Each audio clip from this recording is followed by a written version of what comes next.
yeah. Yeah. Say, I love, eh.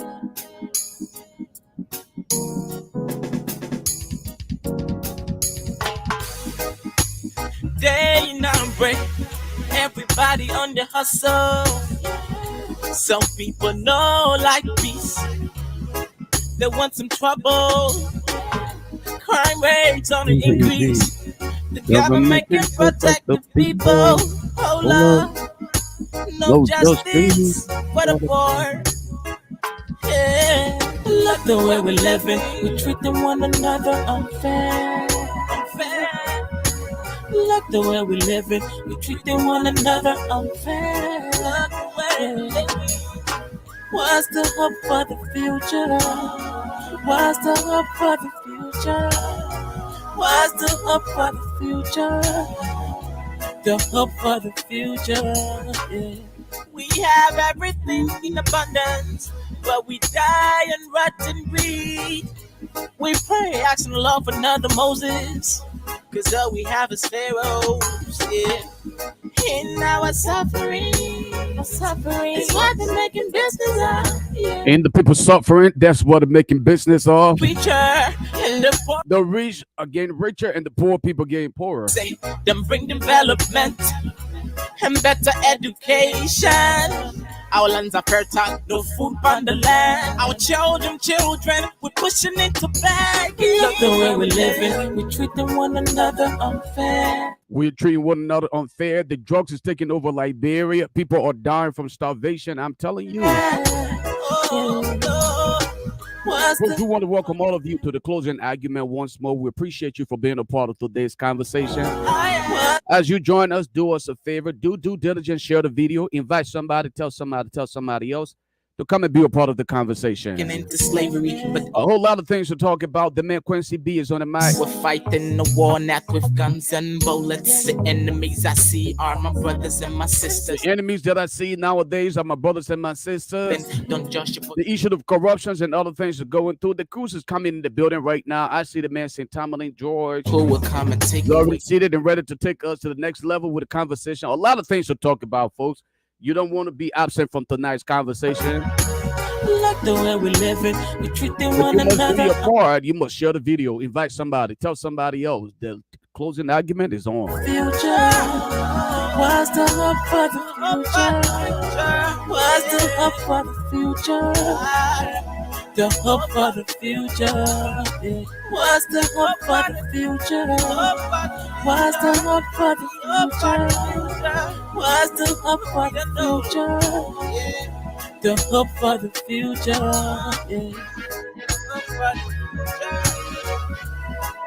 What's the hope for the future, Liberian?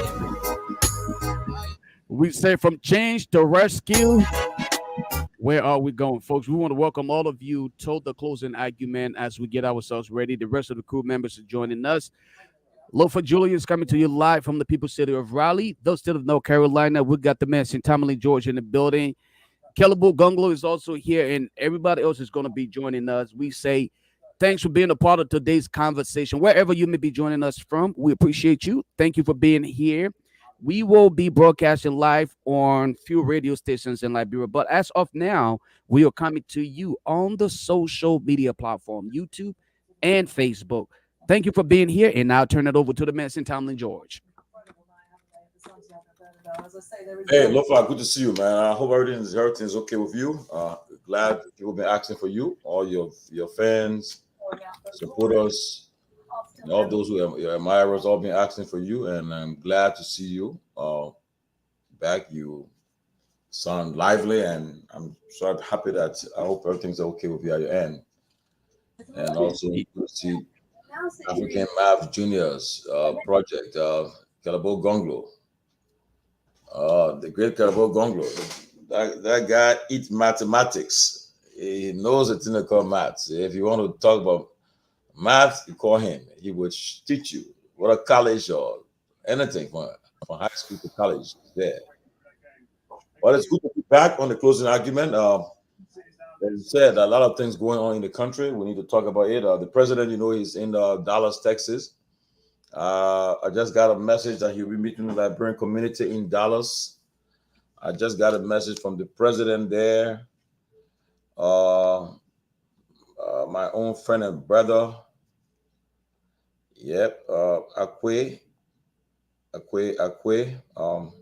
You know him, Julius? You know him?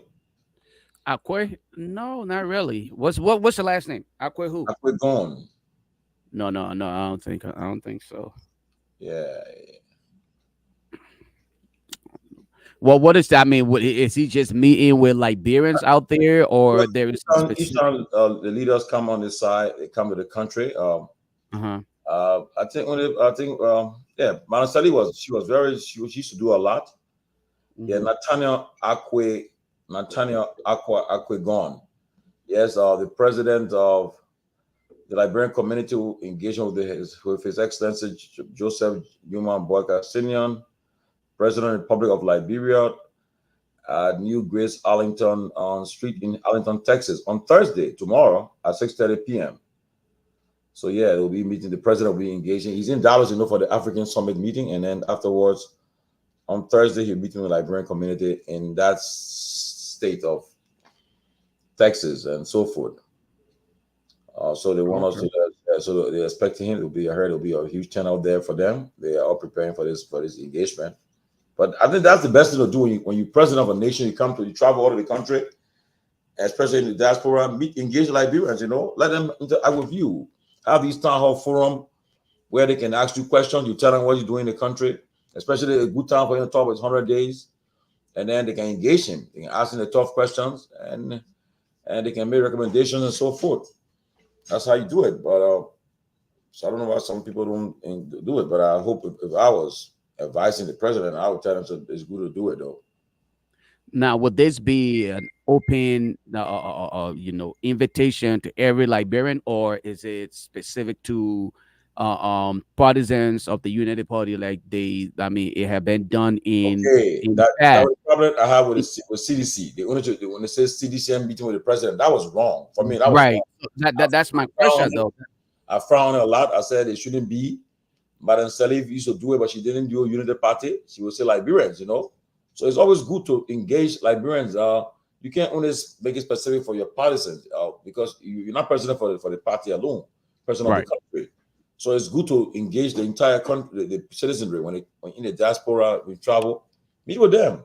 Let them share with you their thoughts about what's happening, how they feel, what's going on. Let them share with you instead of you meeting only your partisans. Yeah, that's a good point you raise, Lofa. Yeah, and I also heard that he's due to be in Atlanta, Georgia, as well, to meet with Liberians. The only thing here is why it is true that we encourage and celebrate this idea of the president coming out here to engage Liberian. I hope that it can be open to the public, like you rightfully said. The CDC did it where they had a closed door and they were encouraging their partisans to come and be a part of the conversation. I don't think that was fair because President Weah wasn't only the president for sedition. He was more of a president for all Liberian. And in this case, if President Boycott is coming, wherever he's going, I think it should be open up to every Liberian, not only those who supported him or those who are member of the Unity Party government, but I think it should be open up to everybody else. But I mean, let's bring in, Calibu and hear from. We will definitely enjoy. Absolutely. Well, You got, Lofa, you got something playing in the back, Calibu. oh yeah, now watching Real Madrid game. So, uh, I mean, so Lofa, I'm happy to see you. Thank you. Yeah, I'm happy everything went well with your daughter. I Thank mean, you. praying for her to recover fully and Thank you. get back on her feet. But that said, I don't know what Tom Nick got planned today, but I Mhm. just dropped in the chat room.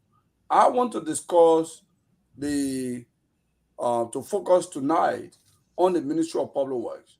Okay. There's Yes. a fundamental issue with what the Minister of Public Works did. So Okay. Liberia has a corruption issue, so we need to delve into the Minister action. I hope Dominic George has got some papers from him because he said he had dossier of documents on the processes that you went through to give out $22 million contract. I hope Tomalin did. If you didn't do it, no problem. We'll rely on the PPCC Act and then the Public Financial Management Act laws to discuss his action. Well, I mean, it's an open platform. You can come up with ideas, and we'll and if contribution, we can discuss it, make it part of the discussions. Yeah.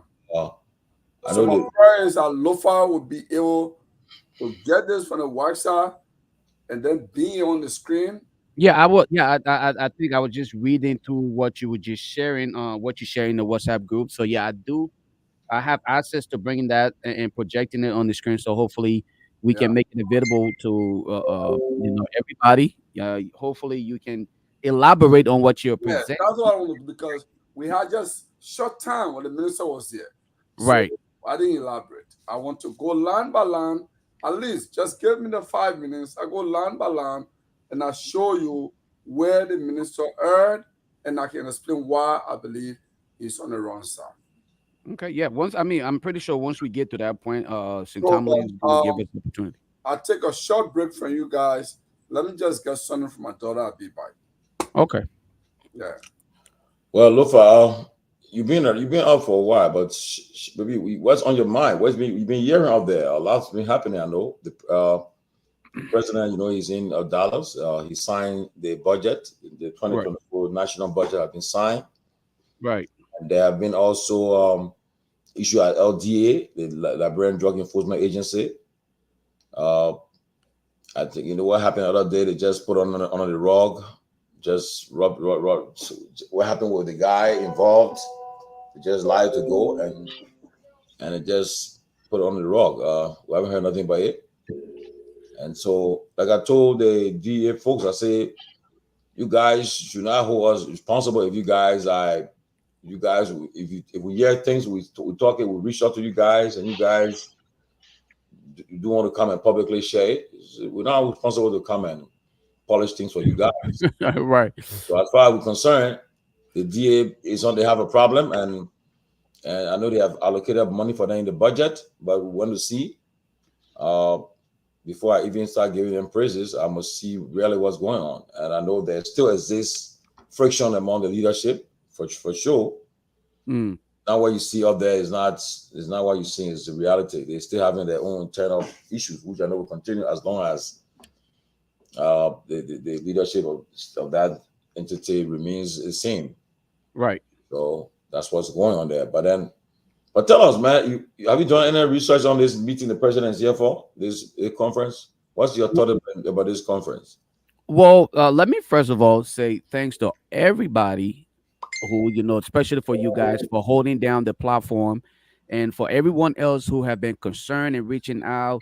People were calling in asking, Lofa, we haven't seen you. And even some of you guys on here were with me and my family in prayer. You all know what the problem was. My daughter had a major surgery, so I needed to take some time off, spend some time with her. And as God could have it, she's rapidly recouping, and I'm grateful to God for all of your prayers. Those of you who knew about it, some of you who didn't know about it but kept me in your prayers. I want to be very grateful to all of you guys for everything. She's doing great, by the mercy of God. So I'm happy, and I'm just thankful to have been in a country where whatever the problem was caught on early, and they needed precaution, and did what they needed to do, and so that today I can also sit with my daughter. We can joke and laugh and play around like we did before her surgery last Wednesday, which was very scary for me. One of the most scariest moment of my life was the 4 hours that my daughter, well, 5 hours that my daughter spent in the surgery room. Trust me, Tomalin, it was not the easiest to experience, but thank God, I was able to, through prayers and everything else, we were able to get through it. Friends, family, everybody were reaching out. I'm just grateful that all of that went through, and here we are again. doing the people's job. Why I was going through all of that, one thing that kept going through my mind is my daughter is in a country where the system works. The system worked to where they can play their part to save lives and properties. I am just one person. What about my country, Liberia, where the people are vulnerable? Okay, they rely heavily on outside sources to protect them. Some of the things that you're talking about here, Tomalin, like the issue of drugs. Remember when President George Weah was in office, the issue of drugs was kush, right? Yeah. Now President Boyka is in office, it's zombie. And if you were to just do your own research and think what a zombie is, what you know what a zombie is. Now, this is not kush. We're talking about zombie. So are we upgrading the level of impact in our society? We are not seeing the urgency in the desire to fight this drug, what I will consider drug epidemic that we are gradually working our way through. Right now, we are taking it as though it's a joke, just like the issue of fire. And then we go to the president trip outside of Liberia, where my focus here is not his travel. I look at the return on investment. Every travel that we did with President Weah, we asked, how many people did you travel with? Why did you travel with these people? And what do we get in return? President Boykai, on the other hand, which I'm going to elaborate on later, just to give other people the chance to chime in, since this is more of an intro. President Boykai traveled with people whose names are not on the official list, but they are still receiving stipends and other things, other financial support from the taxes paid by Liberians. This tells you the level of deception, but we'll get deep into that as time goes by. But for now, I just want to start with that and say again, in closing, I want to thank all of you guys for keeping me in your prayer. For those of you who kept reaching out, checking on me daily, I said thank you guys for the support and the care. Giselle is coming on fine. She's doing good. Thank you all. I'm happy to hear that. Very happy that your daughter went through the surgery and was successful. We all been through such a movement. All my kids so far was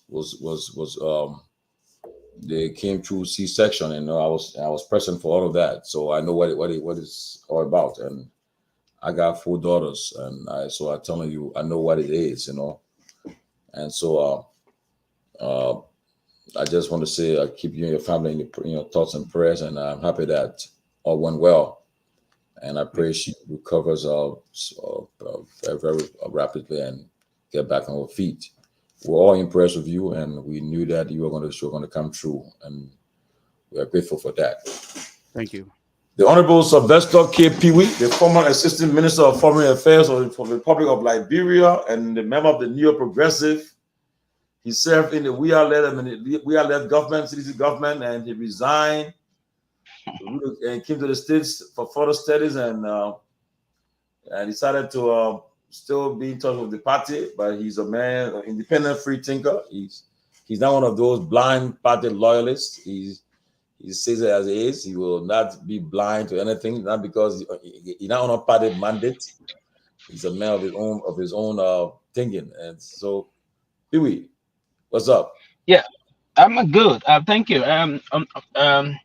My brother, I didn't reach out to you. I'm just hearing this scenario, but I did not have been off the show recent time. I haven't been following actually, but yeah, I'm just hearing this and. Wait, you're not in the chat room. You're not in that chat room. No, I'm in the chat room, but unfortunately, the other phone I was using was just also. I just updated this one. That's why I just started about. I haven't really followed I haven't been actually following. You left government before you upgrade your phone, or you got another position with this government? I'm trying to if they do our little balance or in my chat saying, "Oh, I want to take consultant." I said, "No, I'm not. I'm a brother on a serious note." But thank God, and that's the reason why our four ancestor go around to Halazé. She will be okay. Yeah, go around to Halazé in the particular. For that mercy from God, because our ancestor believe in the Almighty God. She's going to be very okay moving forward. Aloma is doing basically Huh? speaking Loma. Lama speaking too many. I'm very good at in doing it. Yes. But basically, it is very important, and to me, as I'm on record, I'm not really a card carrying citizen. I sympathize with and supported we are in the 2017 election. I'm not a citizen. Let me make this clear for the record. And I'm very passionate about my support, and I stay. Now we headed for 2029. That's a different perspective. We're trying to do an analysis as to how we're going to think about the process. I'm even thinking about putting myself in the race to be president of the Republic of Liberia come very 2029. good. So Very I good. cannot commit myself to yes. So, Just, but again, it you're is not cry the fee again. When you cry the fee, then at the end of the day, no. you get. We wouldn't. We will try to coexist between beyond someone if the need. There's the possibility for that to happen. But Lofa said something very profound just now, and it's very important that we take note of that. And I myself started that is deception. That is bureaucratic deception to put people on the presidential entourage and they're not on the list. Normally, from 1847, it is part of the executive law. It is also gazetted that the president is traveling with his entourage. That entourage should be named. Even if it is the cook, the steward to the president. That person name should be part of the dedication. And we need to look at the presidential dedications of public information thing, right? I saw the press secretary here. She's not on that list. There's three other persons alone that are no personally not on the list. Now, the only group of people that they will exclude or they will preclude from the list will be the security detail. They won't call the security detail on the most serious note because for some reason the president should be protected. So they won't name the security detail because that is obvious that people may target some of the security detail. So they won't name the security detail. But all of the administrative member of the delegation would obviously be named. That's one of the process. I think I will ask the executive mansion through the office of the press secretary to come out and name herself and the rest of the delegations that travel with the president. It's very serious. That's a very critical point, my dear brother raised just now. That's bureaucratic deception. We should not be deceptive to the people of Liberia. A taxpayer money going to them. Put them in the plane to come here. Put them in the hotel. Even the food they eat, a taxpayer money going to them. So basically, it's important that we take note of that. Now, the other side of it, money, I would think that we took a lot of time the last time on the public work ministry. The minister of King, he was so articulate in giving the line. To take time today, I think will be a waste of our time. We there are a lot of other sectors that we can concentrate on. Listen to Mr. Gonglo, he just posted something that I was trying to go through and the rest of that. Now, if this is something of the interest of the country, we need to target that, focus on that basically, and see how we can move through the process. But to take the entire time today going through that, I think we can focus on another sector of the country and forge on. But yes, from the intro perspective, I'm open for us discussing issues that are very germane to the country interests and that will project the interest of our country. That is the line, projecting our country interests and making sure the country is peaceful.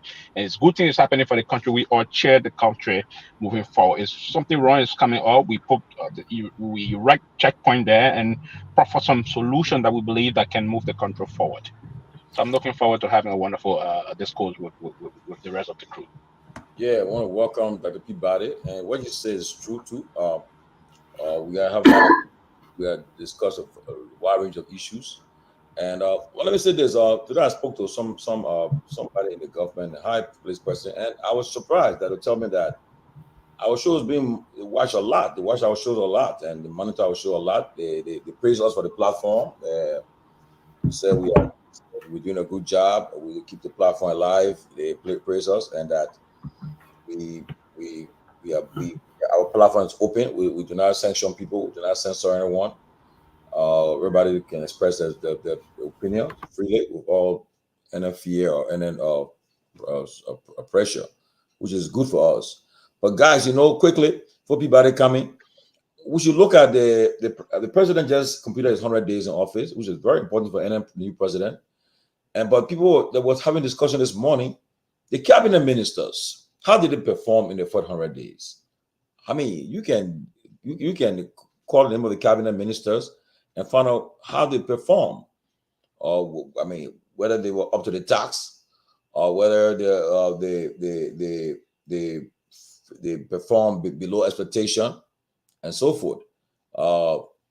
But maybe everybody have their own thoughts about it. But let's see what other guys will say. But Peabody, you can chime in, you can welcome, you can make your comment now since you just got on the platform. Well, guys, good to see everybody. Good to see everybody. Julius, good to see you. I'm glad your daughter's doing well. She was in our prayers and our thoughts and our best wishes as well. And thank God that she's doing well. But let me say that I'd just like to piggyback to what Sylvester said. I think the point raised by Calabo was quite an interesting point here. Because it's true that the minister came and he was part of the show, but there was some fact checks done, and I think it will be great to lay it out there so that folks will understand that I mean what he said and stuff like that. Because I had some reservation myself on the minister when he came in. I mean, I think the minister was very strong in defending, but there were a lot of reservation I had myself in regards to some of the things he said. I had some concern even with regard to the PPCC. I had some concern and the money, and the timing, and all of that happened. So I think it's important for us to talk about that as well.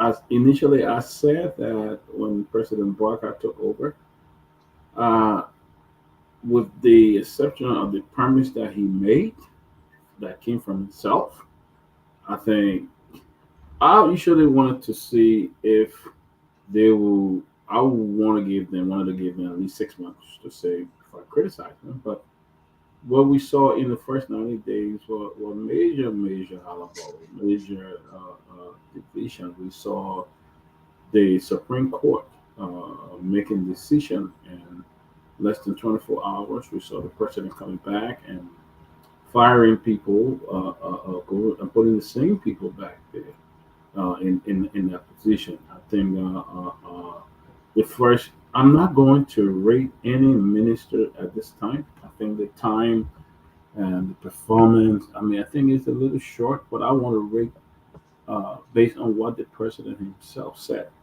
But no car will be parked there and have been twisted in different political terms, different political ways. And folks say, well, political statement. Folks say, well, to meet up with the president agenda, so PPCC have to source contract as fast as they could and to get it out there. I think it is important. I mean, people say they're not hearing my voice. That's how I talk, bro. I'm not going to be yelling here. That's how I talk. But I think it is very important to take a look at that and see how those things play out. But I had some reservations, especially the minister of the PPCC awarding 9 contracts within the shortest period of time. I mean, who are those people that were bidding process should take a long time? I mean, in less than 90 days, you have all the people in place, all the contractor to be awarded contract and all of that. I do have some strong reservations for that. But if I in the 90 days, I don't think I can rate anybody except for some of the missteps, guided step that the government had in terms of the turning position, in terms of pretty much. But I will end there, and then we'll continue later. Yeah, we welcome the chairman. Chairman Sanvee is on the platform. But guys, I would say, it's good to always to do the due diligence when you try to go and find what's going on in the government and so forth. Like I'll be honest with you, I'm one of those who have been critical of the Minister of State and the Chief of Staff to the President, Ambassador Grisby. But I found out that's the man who holding the government down, though. He holding the government steady. Yeah. I found out that had it not been for him, maybe things would have gone helter-skelter. Because that's why I see every time the president leaves the country, he's the acting president, he's the Minister of State, he's the acting president. So I got to find out that, man, you don't believe everything you hear out there. You got to find out things for yourself. And When you found out this today? I mean, the last couple of days, I kind of found out most of these things, man. That he's been holding it down. People are gonna say hold it down. He's been holding it down. Yes. Yeah. So it's always good to find out both sides of the story. And I think to his credit, he has played his part and to keep the government afloat. And right now, as the president of the country, he's in charge. I think that, but again, with any new government, people they'll be having all this internal fight going on right now. Right now, I know for sure that some people in the Rescue Alliance, they're not happy with each other. Everybody trying to competing interests are involved, and not everybody's happy. Not honestly, they are not happy at all. You found out, I mean, people doing their own things, and everybody trying to show their power, the authority. That for instance, the whole LTA of stuff I call the LTA fiasco. People just play into it, and they got to do with it. But again, once you're in power, there are things you can do. But there are more to it. I hope Toga can come tonight and tell us more about something about the LTA stuff he found out the other day. Hopefully you come and join us. But Chairman. Well, thank you, Lofa. It's good to see you. My love to your daughter. I'm sure she's doing much better. That's why we see you here. So I just want to send our thoughts and our best wishes to you and the family as you guys go through, the recovery process. Liberia. I was just thinking the other day. I said I think I need to take a break from the show for a few months because Liberia's story can finish. It can't finish. But look, we are where we are. This country of ours seems to be in a state of I don't know if it's neutral or reverse or drive. I have no idea. I see everybody's, like I said, Liberia is almost Liberia like an old timer game. Everybody mind their own wing. You mind your wing, make sure nobody cross you on your wing when you come. You try to find a way, forgetting about how ultimately they can score a goal, right? The truth is the country is in a state of uncertainty.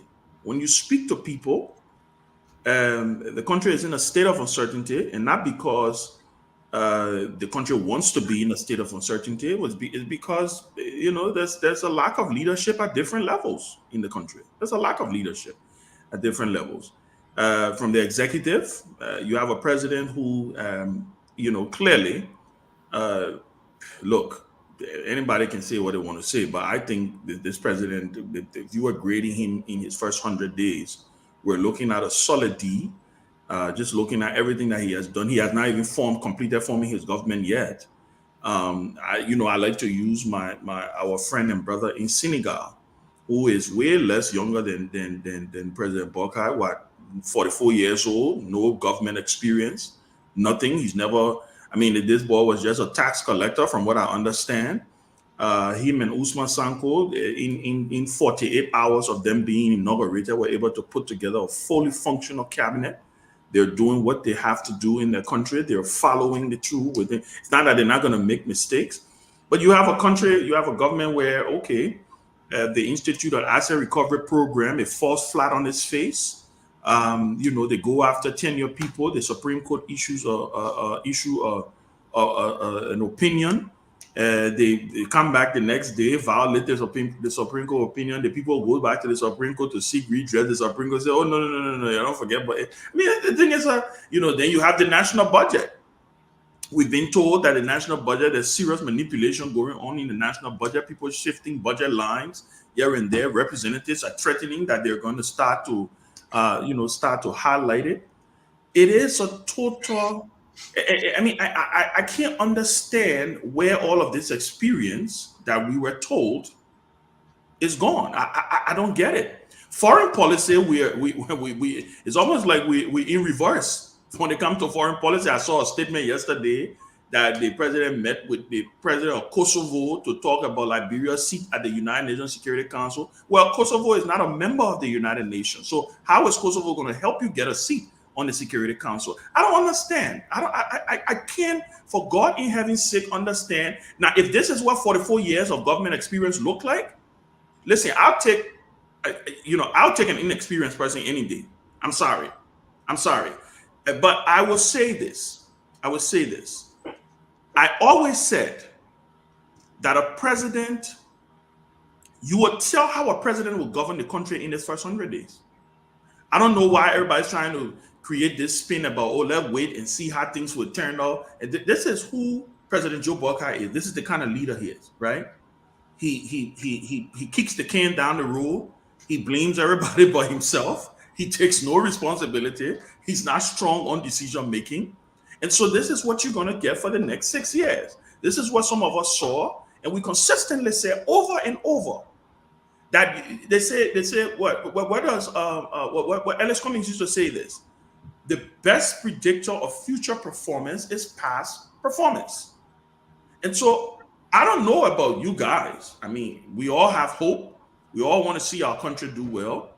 But listen, I'm not holding my breath because I want to live to see my children and my grandchildren. I'm not going to hold my breath.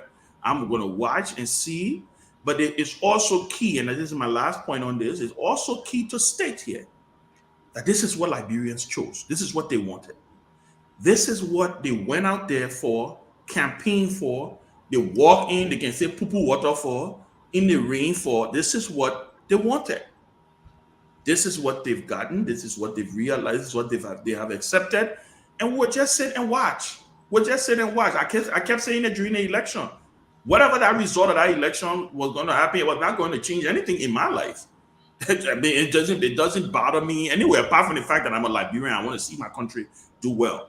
But I don't share all this optimism that people may have. I think at the end of the day, things are even going to get worse before it even gets better, if it will get better. Well, let me welcome Toga Alexander Beldet. But, before I bring Toga, let me say this. I said in one of our chat room yesterday, we had opportunity 2005. We went with the UP. 2011, we went with the UP. 2017, we went with the CDC. 2023, we went with the UP.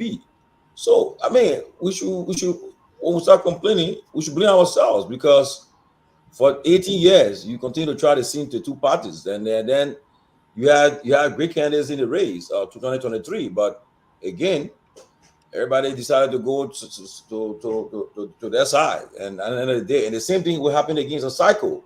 People will talk right now. Come watch what will happen though. 2027, you'll see people changing. And what gets to me is that you can't win election. You can't win, right? But you and somebody share similar ideals, similar ideology, or similar vision for the country. So, something, I think I can align with Lofa.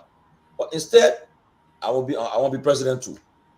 And when you go in the race, you call your rally, you can't even get a good 10% there. Of course, spoilers. Yes. And then when you all become 15-20% running, then when they say time for runoff, you start going for endorsement because it's a bad. And mind you, what happened on 2023? I foresee more people running for president 2029 because they will say, you see Appleton, the guy came from nowhere, the man like chairman of Nokabo. You see what happened? So, and then he has a group behind him too. Then you say, you see the person today, you see the influence that they don't got, that Yombly got because they were on the alliance team and so forth. And that's what happened. And until we can get it right, we'll be the same old thing. 2029 will come again with a lot of parties running again, with people of 25 on the ballot. Tomalin, yes. Tomalin, I beg you, can I interject something before Blair come in and Lofa? And I want to slightly disagree with you. Okay. And let me tell you why. I think we continue to give our people a pass. Whether 50 people run for president, consistently over the last election cycles that we've had in our new political dispensation, 80 to 90% of the voting population congregate and vote for these two political parties. It doesn't matter how many people are on the ballot, Tomalin. If you look at the now, you can say, "Oh, the election result was not right or whatever." But let's look at the election result as face value, right? Let's look at what we have. 2005. In the end, a vast majority of the country decided that it was either going to be UP or CDC. 2011, the same thing happened. 2017, the same thing happened. This issue, Tomalin, has to do with our people, not necessarily the people who put their hand up to say they want to run. Because at the end of the day, you, the people, will have to make that determination on what is good for you. Tomalin, do you know how many people run for president in America? Many people don't know that. I know, but When you look at the presidential ballot in America, it's not one of the Democrat and the Republican. but Ben, let me say this though. You guys are coming. Took are coming after me. Look, the issue is that our people, they are gullible. And people exploit them. I'll tell you the fact. So then who to blame? But blame because what happened, right? The for instance, Ben, right now, you got thousands of people that follow you. Okay, the young people, if you tell them, say, well, I'm going this way, they'll follow behind you. So believe me, the people, because we kept our people, keep our people in the state of being for so long. As a result, it's okay. Look, in Liberia, Ben, I want to register to vote. I tried to ask people who you voting for, and even when you want to talk, when you hearing, you know, Bwaka we are okay. You couldn't talk about come and say, oh, we know him, we know the person. So that's what I'm asking you guys. Maybe the rest of the guys can chime in on this. But we will have these platforms. We have the opportunity to speak to the people. People look at us. They look to us. But instead, no. You see, I'm not going to take that responsibility. I'm not going to take that responsibility. You know, no. I will push back on it. I will not take that Your former you live in the country, Ben. You got to follow you. Tomalin George. Senator, people follow you. Tomalin George. But people also said, you know what people also said to me? You know what people also said to me, and I know enlightened people who quote unquote, not people in the villages, enlightened people also said, wait your time, you're too young. George, we are not run for president, you're not run for vice president, so let's give it to Manning. What did people say in the last election? What did they say in the last election? Joe Biden ran for vice president, right? That's what they said. All I'm saying here, guys, and the rest of the guys can come in. All I'm saying here is we have to take the mirror and look ourselves in. We have to look ourselves in the mirror too. This is not just about leadership. It's the same thing with the national legislature. We replace the whole bunch of people in the lower house. And we take the whole bunch of people in the lower house and replace them with a whole new bunch of people who come and do exactly and probably even worse than the same thing. They said leaders are a reflection of the people, Tomalin. There's either two things are happening to Liberia here. Either we're not ready for democracy, either we're not ready for one man, one vote democracy, because guess what? There is something called the tyranny of the majority. And that is what we are suffering in Liberia. The tyranny of the majority. The majority have a say, have his way. The minority have his say. So when you talk about a small group of people who should educate people, are they listening to you? That's the question. Are they even listening to you? So maybe the rest of the guys. You're coming. Yes. So let me come in from the same point then. Greetings to all of you, Ben, Lofa, Dr. Peabody, and Tomalin. I'm happy to be back on the show with you all. And I'd just like to weigh in first of all. You see, like you have, many of you based in the States, for example, you have blue states and red states. We have to also understand here that most of our politics here is tribally driven. Oh, yeah. You can come with bulk of your expertise here. If you don't align yourself with a tribe, with a county, with a region, you will do everything here and you will not get results. And you get frustrated. Take, for example, let me drive in the Kumi factors, for example. Kumi comes from the southeast of the country. If Kumi had fully aligned with himself, with the people from the southeast, Kumi should be spending maybe at most a month or two more in Monrovia and the rest staying down in Maryland. The first thing you got at least you got local flight here now that run into the counties. Kumi by that time should have a hustling now in Maryland. and you move to Maryland and you sit down in Maryland. You put a radio station that propagates your message in Maryland. You say with the chiefs, the head, let them realize. I don't know if many of you follow the recent County Me, for example. Yeah. You saw that game between Mary. You saw that game between Lofa and River G. You saw the turnout. There was no space. Mm-hmm. It was because the people from River G, they're not as many as possible, but the people from the entire Southeast decided to fill the stadium because Rally of River around G. one. Yeah. Benji there. You know, Roger was born from Lofa too has a number. Benji there born there. So the Lofa number plus that regional bell, there was no space between 2 to 3 in the afternoon. The entire stadium was already crowded. The people are driving on travel lines. True. I got a friend of mine who told me, he said there were 3 stages you must drive your politics in Liberia. Trap. You should also drive it around sports. You should also drive it around religion. Mm-hmm. He told me 3. That's why you see a lot of people run into sports. Oh, the man own a team here. Hey, you know, the man is part of the FA. The team is making major impact. That team is driving a whole group of people.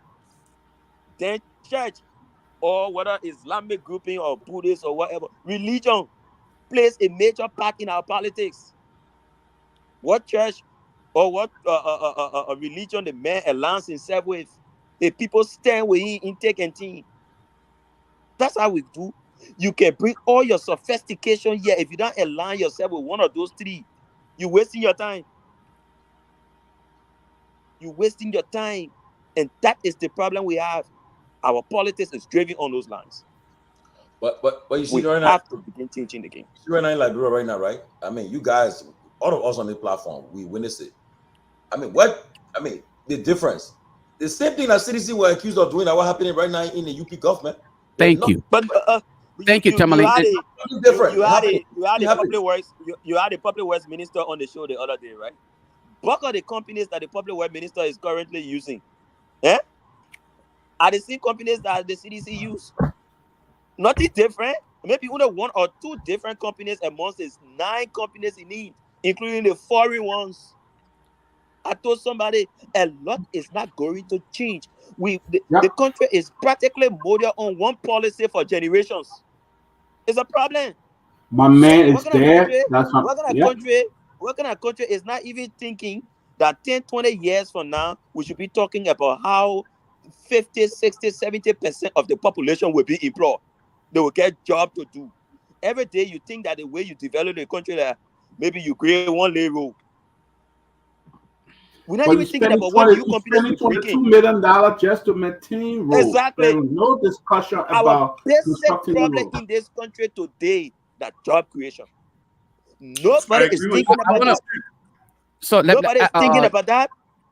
So today, the people who think they're working are the people who riding motorbikes. Mm-hmm. Now you want but then they need to put that census together and vote for the right person that we're coming to have in the country. And the motorbike riders come and take the space. In fact, you know what the guy said? The guy said, I listened to one of them the other day, one of their leaders. He said they're about to pack the bag. I think this week, sometimes this week, they will pack their bags. They will take their CVs, they will put it under their arms, and they will walk to the president's office to ask the president to please get their job.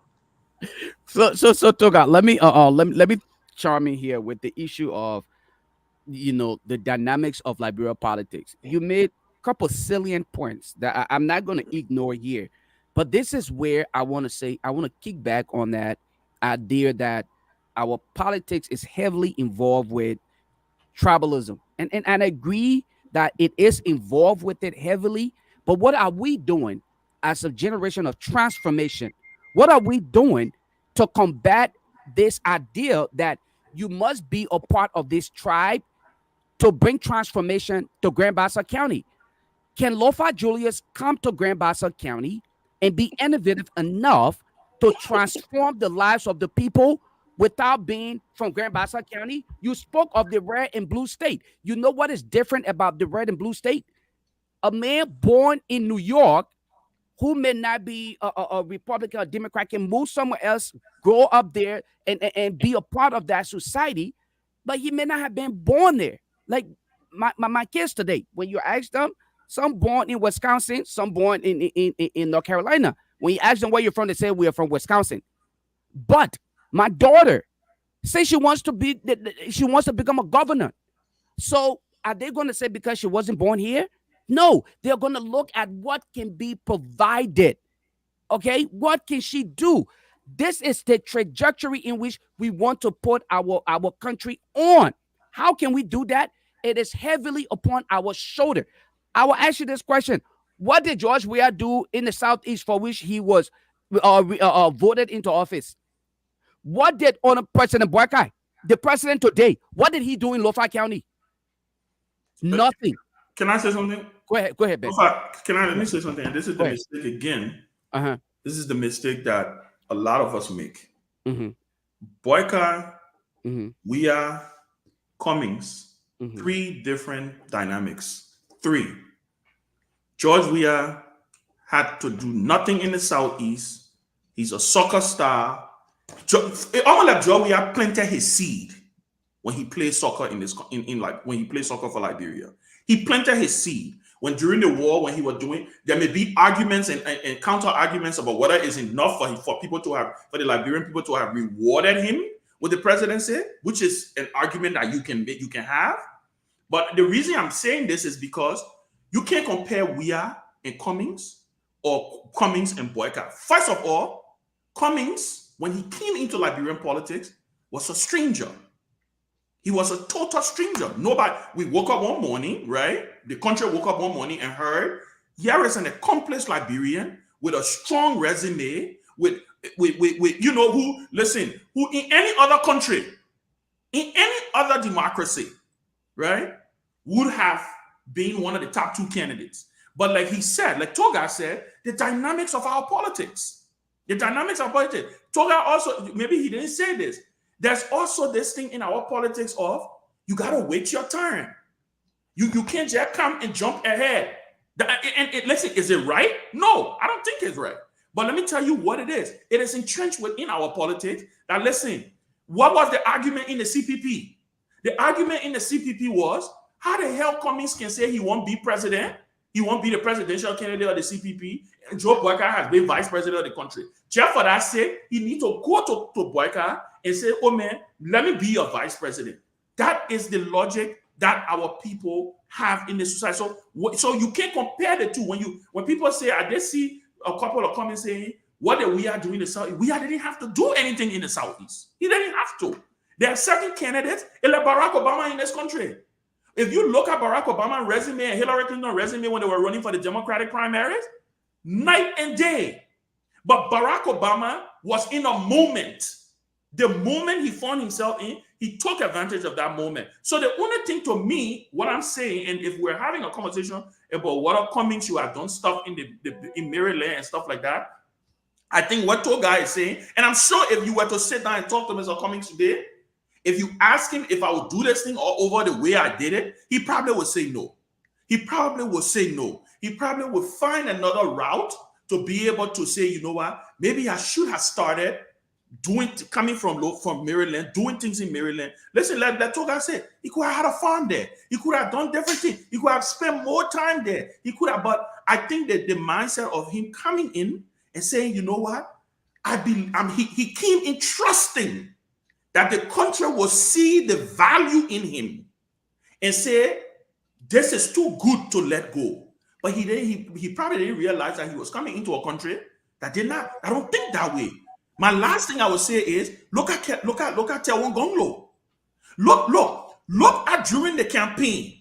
Tiawon Gonglo used to be driving in his car, on top of his car, with his broom. You see a handful of people waving to him.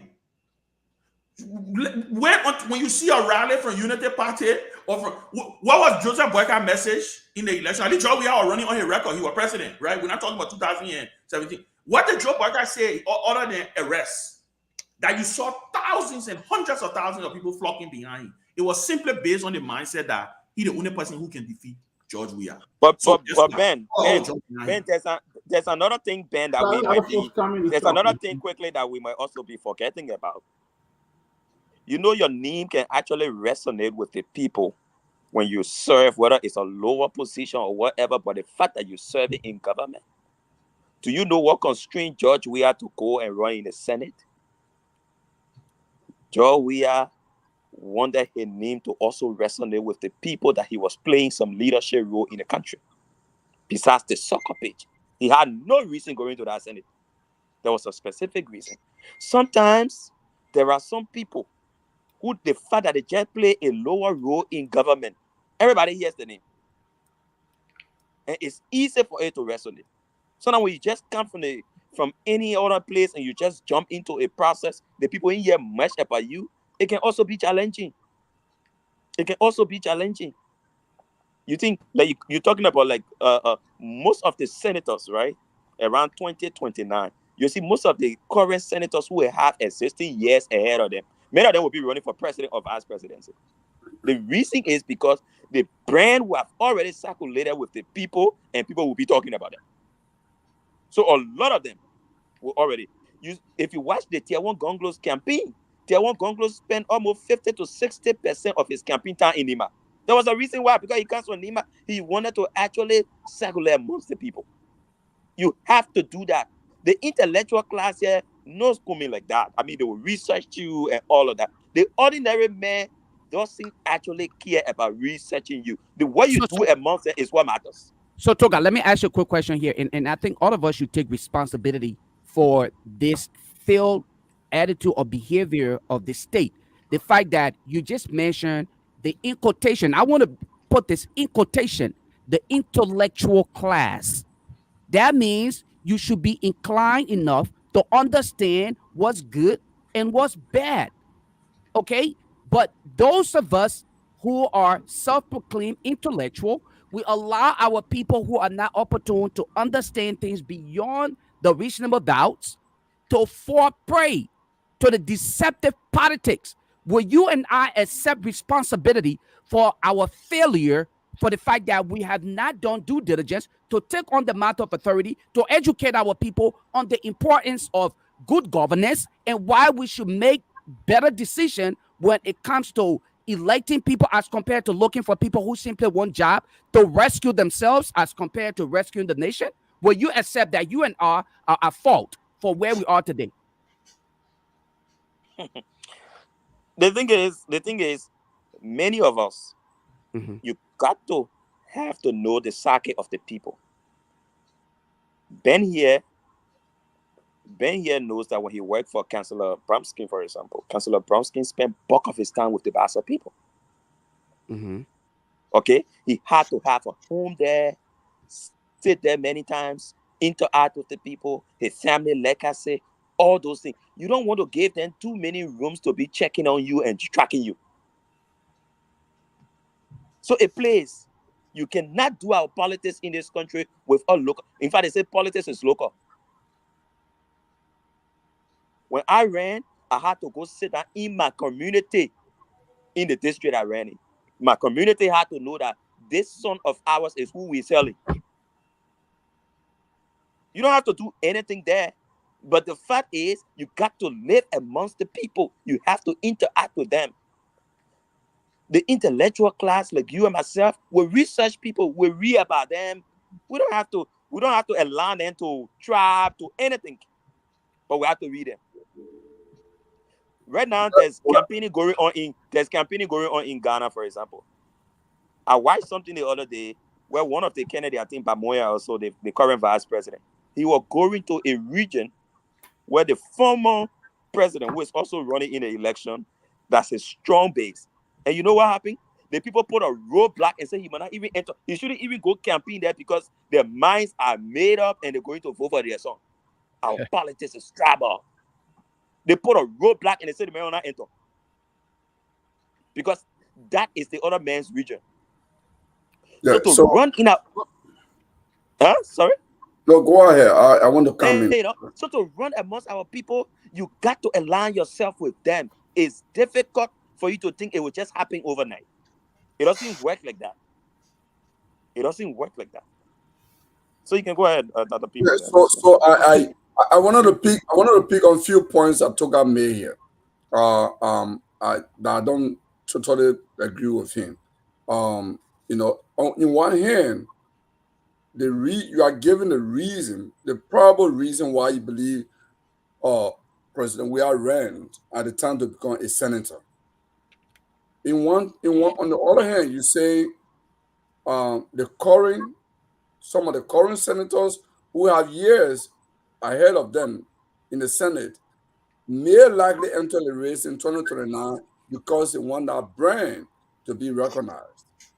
You know, if you compare the two statements, you know, Weah was already recognized throughout the country because he ran in 2005 on a national ballot that people saw him all over the country. In 2011, he ran again on a national ballot. If you add his football years to that, Weah was already a brand by itself, recognized in the country largely by both young and old people. But the whole thing about intellectual class, I don't agree with that understanding because I think what is in our domain in Liberia, I'll put intellectual to one side. I think generally, Liberian, whether intellectual or non-intellectual, I think they act on self-interest. So when it comes to election, there's nothing about this person is intellectual class. No, because some of the probable reason they put for, if you take all of the candidates and put them here you put a profile here on the table and say, let's look at President Bouakar's profile, let's look at Cummings' profile, let's look at Gonglo profile, that compare that with the challenges facing Liberia. Who do you think has the courage to confront those challenges? If you are really intellectual and you're not acting on self-interest, you will not choose the current president. So that's why I disagree with the idea of intellectual class. That's my argument. So Yeah, okay, Mr. Gonglo, interest. All right, Mr. Gonglo, let me come in from right there. What you talking about reading someone's profile, analyzing it, know what they stand, what their capacity load. That's why I'm talking about intellectual class. That's what you and myself will look at. The ordinary man who is sitting down in a village thinks about this man being our son. He's from here. He's one of us. That's why I'm voting him. He's not looking at your CV at that point in time. No. That's where aligning yourself with your region comes into play or your county comes into play. That one not intellectual again. You and myself, we the one looking at CV. We the one admire somebody's CV. We can look at Cummings' CV and say, wow, he's one of the best we got around here. All right? That you and myself doing that thing.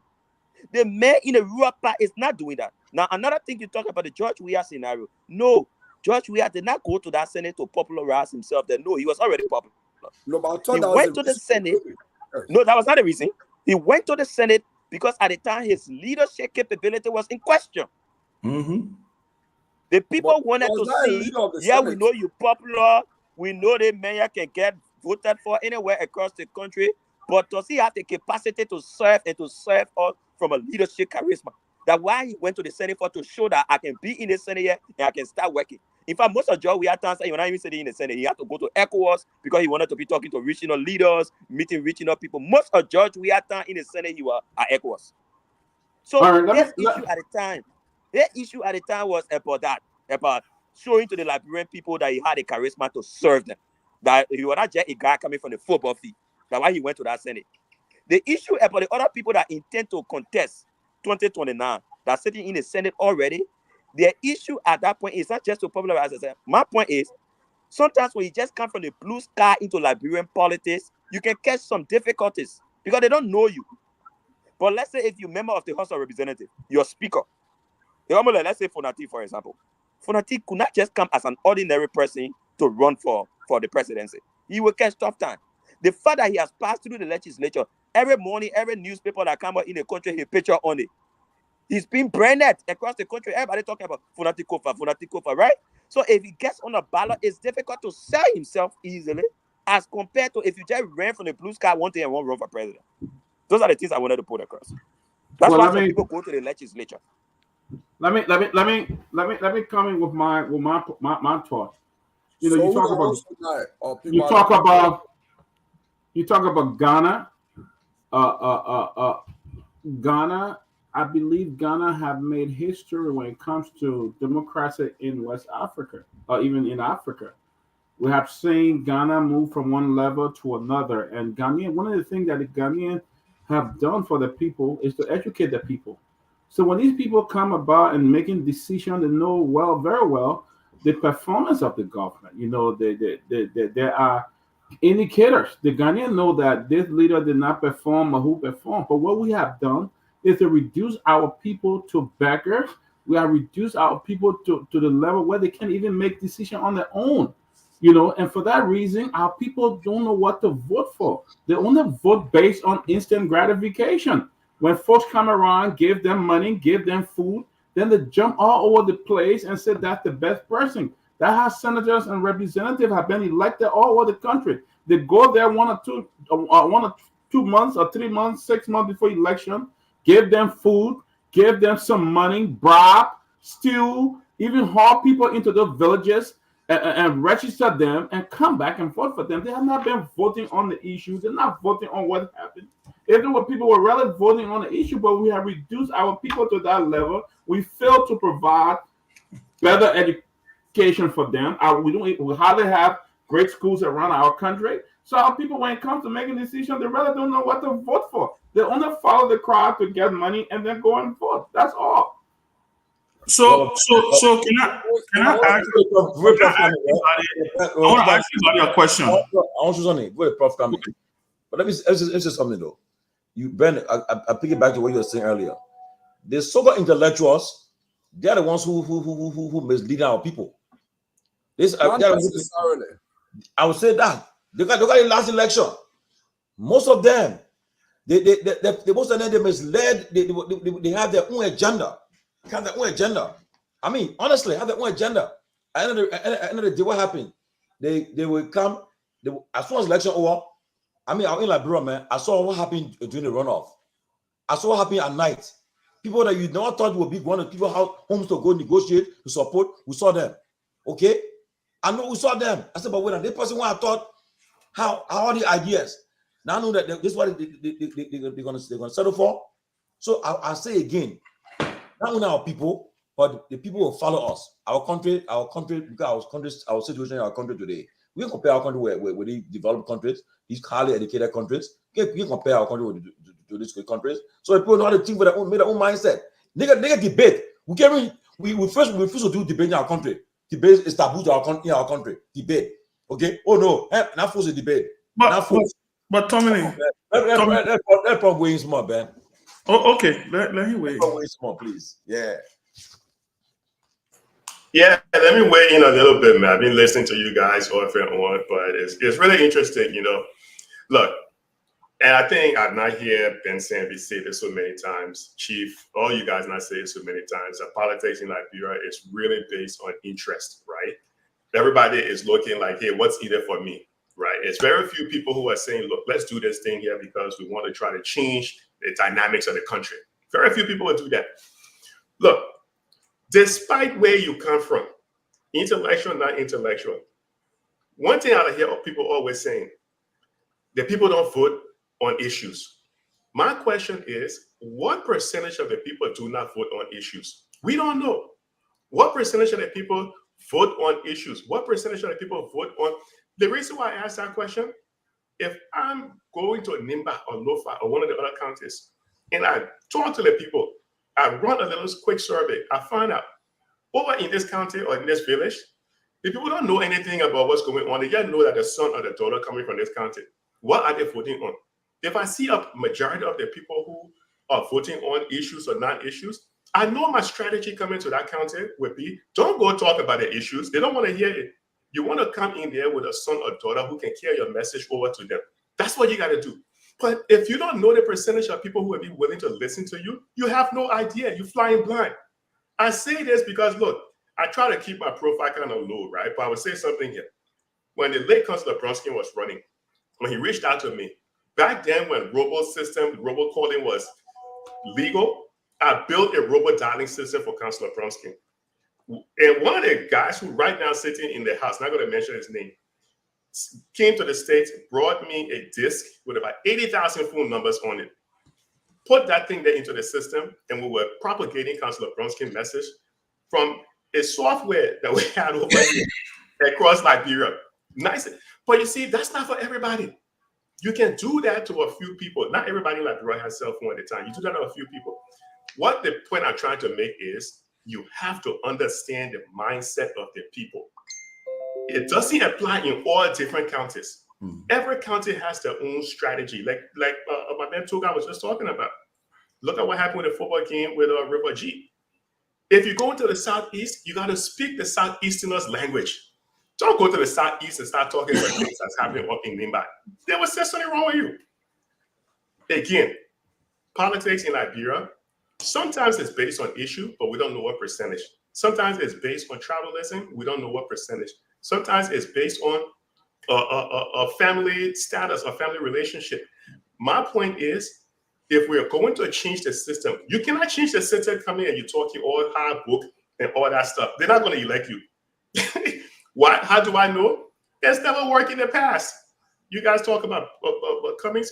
Cummings extremely qualified, but his strategy didn't fit what's going on the ground. That's a lot of people thought that Cummings people were being sort of elite. They had that kind of elitism about them, right? They try to be like elite, seem to be way above the people. They weren't kind of bringing themselves to a low level or talking to the people at the level. There's this book written by this guy called The 21 Indispensable Qualities of a Leader. You got to check that book out, because in there he talks about, look, sometimes when somebody is talking to you, you may know the answer, you may be smarter than them, but sometimes it's just easier for you to kind of lower your little, your level and try to talk to them so they can understand it. But if they're talking at this level and you're way up there talking above them, they will say, man, you got no need for me, So in Liberia, if we want to change the system to educate the people, we need a good leader to come in, but we're never going to get the good leader, because election is all popularity contest, right? It's all popularity contest. But you have to understand the strategy for each county. You go to River G, you speak River G language. What are they looking for? Our son and daughter. You go to Nimba. I don't care where you go. So regardless of what we do, everybody's looking for their own self-interest. But I think at some point, politicians will have to collect the data and build a strategy based on data, not just assumptions. Everybody, you tell me who has written any data, any survey, or anything about how people in Grand Cape Mount will vote. No one has that data. It's all based on assumptions. So, Professor Larry, that's my approach. That's my approach. I want to chime in on based on this. If I hope I'm not jumping in here or crossing anybody, but based on what Professor Larry just said, I would like to play just a little clip from the last conversation that was held. And the reason why I'm asking to play this is because those in leadership who I want to go back to this government, by the way, the current government we have. I know we have been through the mindset of our people, how they vote. Okay, we have 5 or more years to now deal with the current government. I think I want to now start to focus on their failure, their success, and their expectations. So I want to go back to what what was the name? Giddens, Mr. Giddens said yesterday. Was it yesterday or 2 days ago? Right, when Professor Larry asked about the value added, quantity, quality. What are we getting in return? The return on investment. And he said he could not provide the numerical value. I think we should discuss this so our people can know. Sometimes we bring ourselves on this glamorous pedestal, presenting ourselves as the most educated and well-informed people with the experience, when in reality, we lack what it takes to be successful in government. When I listened to Professor Larry pose those questions, and Minister Giddens in return said he could not provide data. He could not provide data as to why they are investing in some of the road construction or maintenance. I was shocked. This is a man who came from an economics background, right? I thought that he would have been this guy with the idea of data. The number speaks for itself. This is why we are doing this. This is how we are going to get a return on our investment. I didn't see that. I didn't hear that.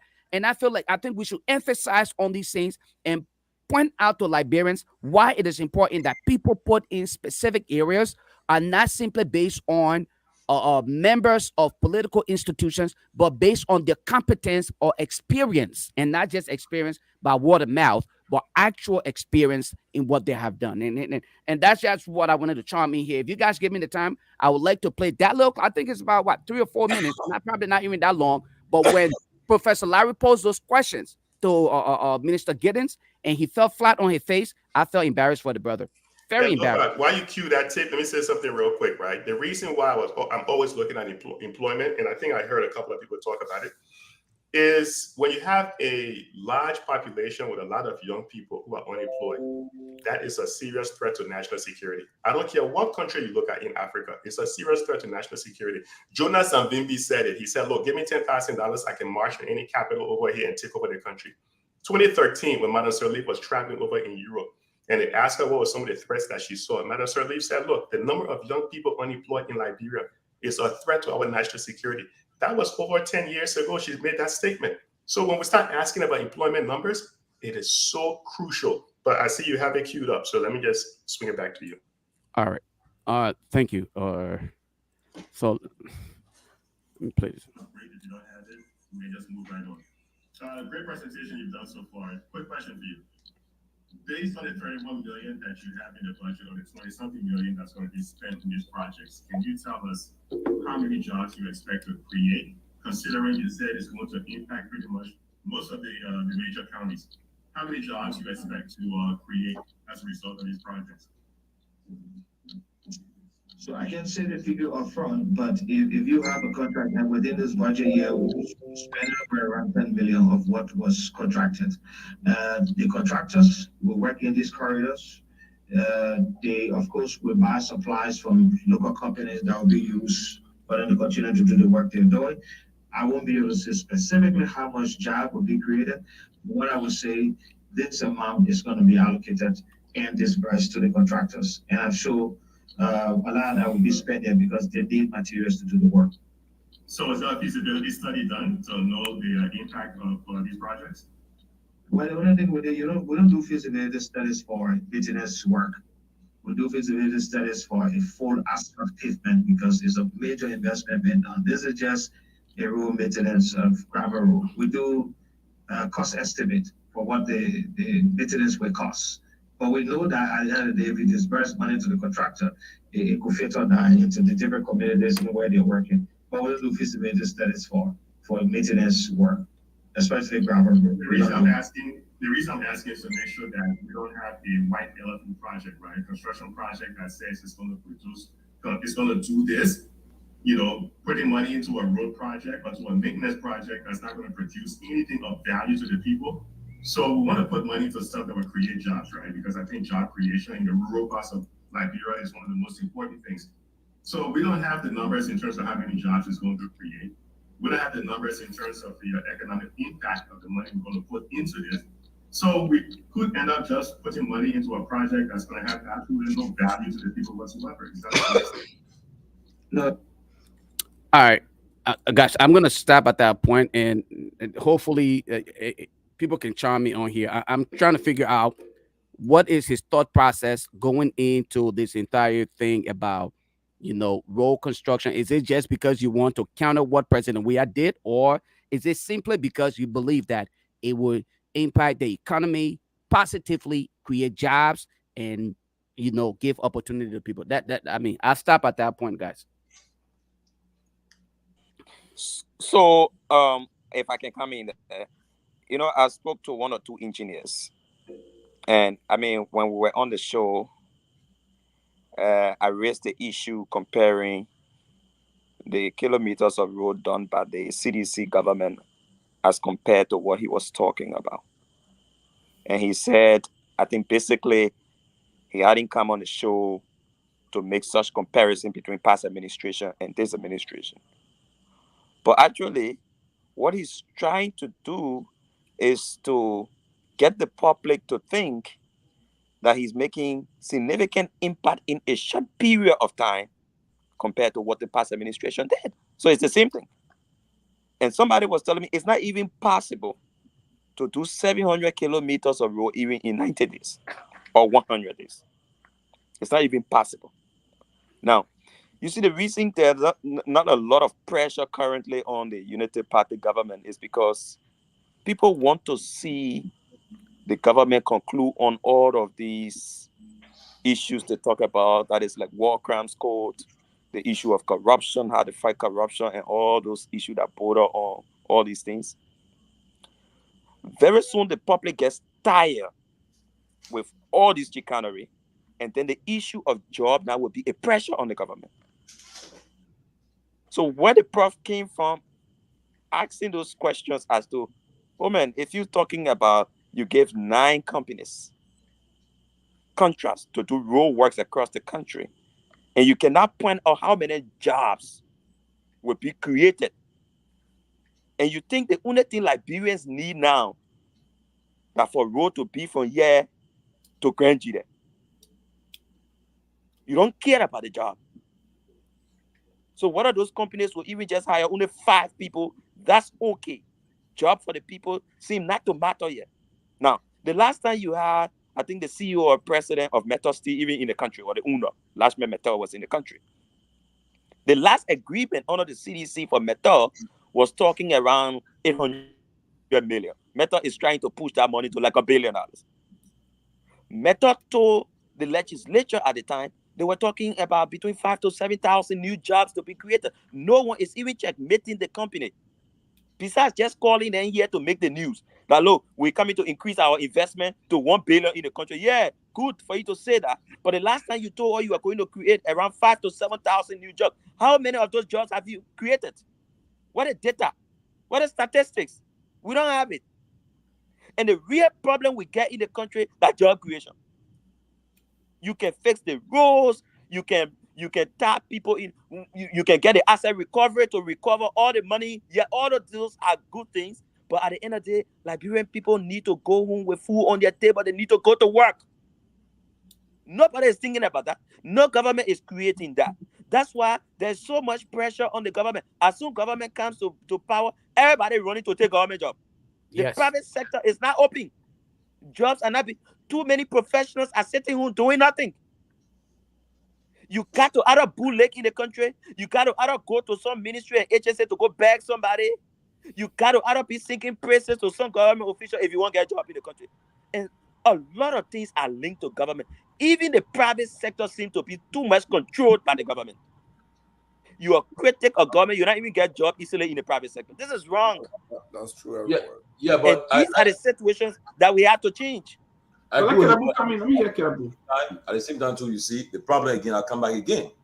You had elections held. Oh, that's why I hear people saying, "Oh, when they send me this video, oh, and President Will remember still.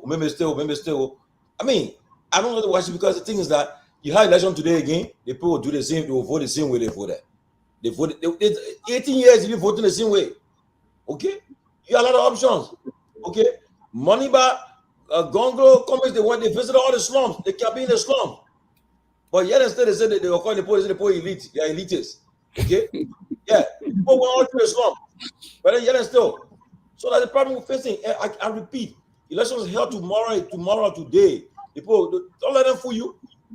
But they will say, oh yeah, look, until the people can, until we the leaders or the leaders of our country, those who got platform, those who have opportunity to speak to the people in this manner, until we can change our mindset too, the people continue to be gullible and vulnerable to people to fool them. And that's why we find ourselves in a thing where we are today as a country. Nothing will change easily. All right. So here will be my comment on the short clip that Lofa played. You know, I was on the show, I listened to the minister, I asked him some questions. And I think during the show, I hope the moderator for tonight will give me a chance to expand a little bit on the PPCC law, the act that the minister used to give out on a $2 million contract. When I listened to the minister's response to Professor Larry's question, there were a couple of thoughts that ran in my mind because I worked before as Assistant Minister for Research and Statistics. So I don't want to say whether when it comes to Liberia or whatever, but I think I have good knowledge on labor market information. I didn't just work there, but I mean I did training in Turin, Italy, which is the training center for the International Labour Organization. I was trained many times on how to analyze, how to gather even child labor, trafficking, and all these things. There are different methodologies used statistically to collect this data and how to also to interpret, how to even get, how to reach population like the trafficking population as well. So I have good knowledge on labor market data and how to interpret. So what the minister did is just like how he used the PPCC law. He just went out and gave contract. There was no consideration on whether this is going to link or going to be linked to job creation. What will be the impact? They never did any that. So even I'm now an engineer, and luckily the minister is now an engineer to say when you're doing maintenance where you don't do feasibility, the first place is the purpose of doing feasibility is to know, to have fair idea on how much it will cost. But this guy here throw money out. Okay, 5 million, we'll give you 5 million. And then okay, look, this other company has capacity for 5 million. Look, what the minister did, and I still argue, he engaged in an act of corruption. And we can look in the definition of corruption, and I intend to expand further on this using the PPCC Act. I'm using this platform. What I see on this platform as a panelist is Calabo Gonglo's view. All of us come here from different political persuasion. Is not closing argument or view. This is my view. This is my opinion on the behavior, on the conduct of the Minister of Public Works. And I intend to expand further tonight on this.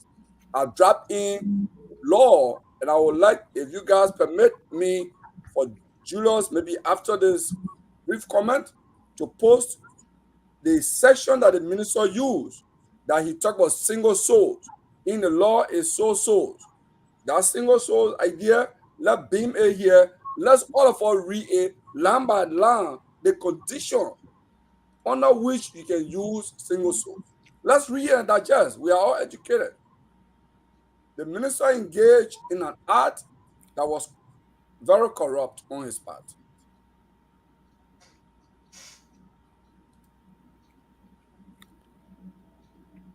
Guys, I mean that's it. Tomalin, Dr. Peabody, you guys are in here, right? Professor Kennedy, you guys, I mean, Yeah. But yes, my concern. I may be wrong, but I was just appalled by, with less than 90 days, you gave up 9 contracts, and you said PPCC approved all of that. Yeah. I was concerned for both the PPCC and then a tour guy just came and said almost all the people that the contracts were given to were the same people that Judge Fiat gave contract. The minister could not tell us. He said they sent 2 people to court. When I asked him who are those people that you be recommending to be persecuted, he just flipped around it. He did not even name those contractors. But if those contractors, you said that a lot of things got missing. Some of the equipment got missing. Some of them did not do the work. You went back to the Ralphie Highway. You said the contract in that, or the job in that, and then the people did not even complete the job, and then you renew contract with them again and said they're going to go for another 2 more years.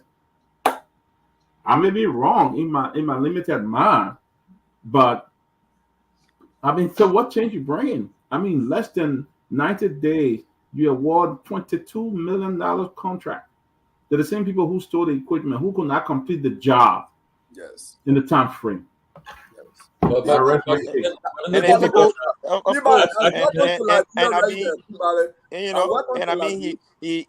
He frowned on many of these companies. You remember he talking about some of the roads having potholes and all of that at the moment, but he gave contract to those same people.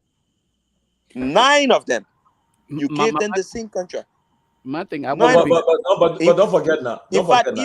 Even with every contract that the government of Liberia signed, is attested by the Minister of Justice and Attorney General. And the last time I checked, we have one of the best justice ministers in the country. So the question should be asked, I mean, how? But that doesn't mean that the contract is right, Tomalin. No, but I'm gonna say we should be asking the question. We should reach all the people, the PBC boss, the justice minister, say, but why? We shouldn't just be on one person. Let go to everybody that was involved. Who have a name on that document? Tomalin. Oh, There are some yeah, of these hold on. contracts. Let me There are come some in. of these contracts that people just do due diligence. It's almost like 2-3 people should be signatories to this thing before you hear your decks. You feel due diligence already done to the document, it will just pass.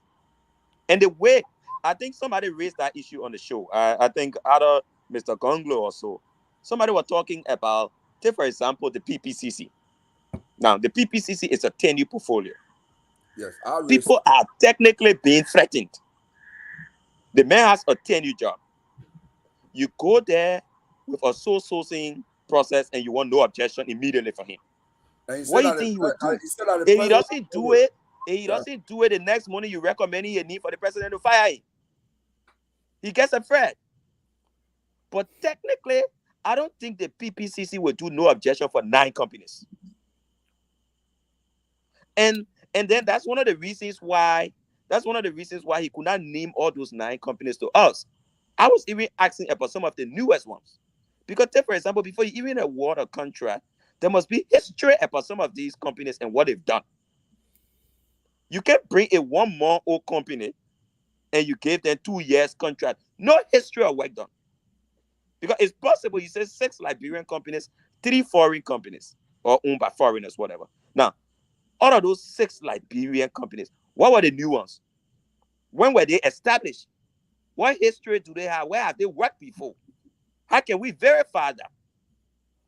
It's possible you just go, people are creating their own companies nowadays. We had that situation in Basra.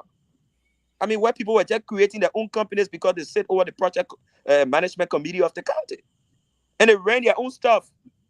You have the same situation with the Liberia Agency for, I think, Community Empowerment Lace. They had a project where I think it just came again under this government where they talk about legislative projects. Most of these legislative projects should go on a list. But what will happen normally is most of the lawmakers wanted to do the projects themselves. So they created their own companies. They actually do it themselves. It's on a list, but they tell you, yes, come down one. And a list supposed to be doing those projects, but most of the lawmakers take the project and say, the lawmaker will say, look, I want to build a school, I want to build a clinic, I want to build a market. So Liz, this is the company that operating in my county. You must ensure that that company does my work. How am I in the budget? Oh, 100,000. Please get 100,000 to the people to go do my work. At the end of the day, it's practically that lawmaker's own company that's going to do that job. Guys, let me ask a couple of questions to engage you guys. Maybe you can educate me on something. Maybe I'm missing something here. Can you guys name or tell me a time when we saw people violate the PPCC and they were held accountable? No. I'll say no. Yeah. So, there's a context here. If you read the PPCC Act is not a punitive process as such. When you violate the Act, the general principle, it depends on the kind of violation. So, for example, what the minister did, I will focus on the minister.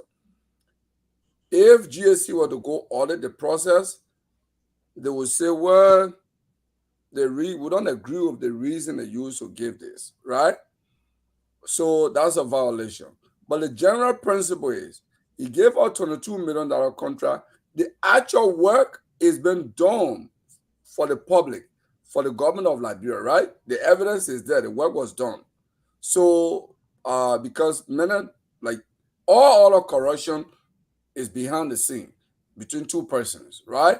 So nobody was with the, but all it was okay. Oh, this person is in violation of the PPCC law.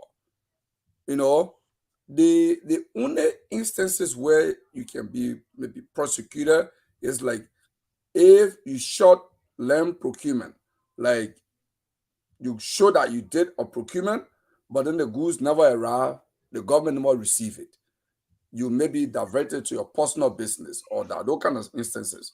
But in this case, Mr. Gombo, let me just, I see where you're going, but let me just kind of focus you on what I'm asking, right? because you accuse the minister of corruption, right? I mean, alleged corruption or corruption, but you're saying, and let me I want to focus on that for a second. Yes. If it's a corrupt act, that means the justice minister, will have to step in at some point, do some investigation, and then take action. The reason I'm asking is people will only do things if they know there's not going to be any consequences, right? It's just human nature. We'll always do things that will always be in our own interest, and we know there's no consequences. So I'm asking, has there ever been a situation where someone did something similar and there was a consequence? Because then we need to take the same approach in terms of how that consequence took place to follow it. Because if there are no consequence that's going to happen, I mean, wouldn't you agree that we're just kind of wasting our time because nothing's going to change? Where there should be consequence in some instances, but I think it depends on the nature of it. But Larry, I also wanted to just clarify on this. The minister, and I believe Toga or someone made reference to, in fact, it was Tomalin George, made reference to the fact that the Minister of Justice is a signatory to the contract. I can show you contracts, instances in the past that the Minister of Justice and the sector ministry were all signatory. The president of Liberia, the vice president, then President Joseph Boakai, they all signed, right? The entire legislature signed. I mean, the heads of the legislature, the clerk, the senate, they all signed. And it turned out that these contracts, the concessions, did not meet a minimum, according to the audit. It did not meet the minimum requirement of the law. Yet, the lawmakers ratified. And the Minister of Justice, the Attorney General for Liberia, the Chief Law Advocate, signed that. And international partners audited the process, say it didn't even meet the minimum requirement of our law. So you see, so the Minister of Justice signing a contract does not validate it that the process was correct. No. Because okay. So I think I get what you're trying to say. You're trying to say that we know there's a violation in here. We know that all the parties that are signatory to this contract, whether they made mistake intentionally or unintentionally, we know all of that. We know nothing is going to change, but we're saying this because we just want to let the public know that this is what happened. Exactly. This is meant for the public. This is that's it. So this is just to inform the public of what's taking place, because we agree that nothing's going to change, right? Yes. We want the public and let Mr. Congo is saying we're talking about 66 Focus agreement. We were like 66. New battle. Yeah, so I just wanted the people that listening, that follow it, to understand this is to educate you. But hold on 1 second. Toga, hold on 1 second. Let him land so that way the audience can get his view on here. Go ahead, Professor Larry. Close out on your statement. Let me just close up real quick.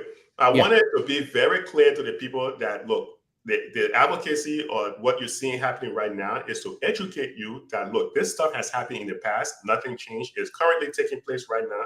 And we don't expect anything to change, but just be aware, right? Because some of the same people you see here that's taking these actions, they have done it in the past. They were part of the same group that did it in the past. So this is to educate you in terms of, hey, there's a road contract over here. Why are you not getting jobs? Well, because we see what happened with this contract. It wasn't meant to create jobs for you. We don't even know if the people that are going to be hired will even be Liberians. They may come from Guinea. They may come from Ghana. They may come from Sierra Leone. We don't even know because we don't have that data. We just know that contracts were signed to put up 700 or something kilometers of road, which is about 580 something miles or something like that. And we don't see anything that will be productive of it because feasibility study wasn't done. They said feasibility study is not done for maintenance. This is just to educate you in terms of what is happening. It will be up to you to take it to the ballot box if you wanted to make that change. So I appreciate what Mr. Congo is saying.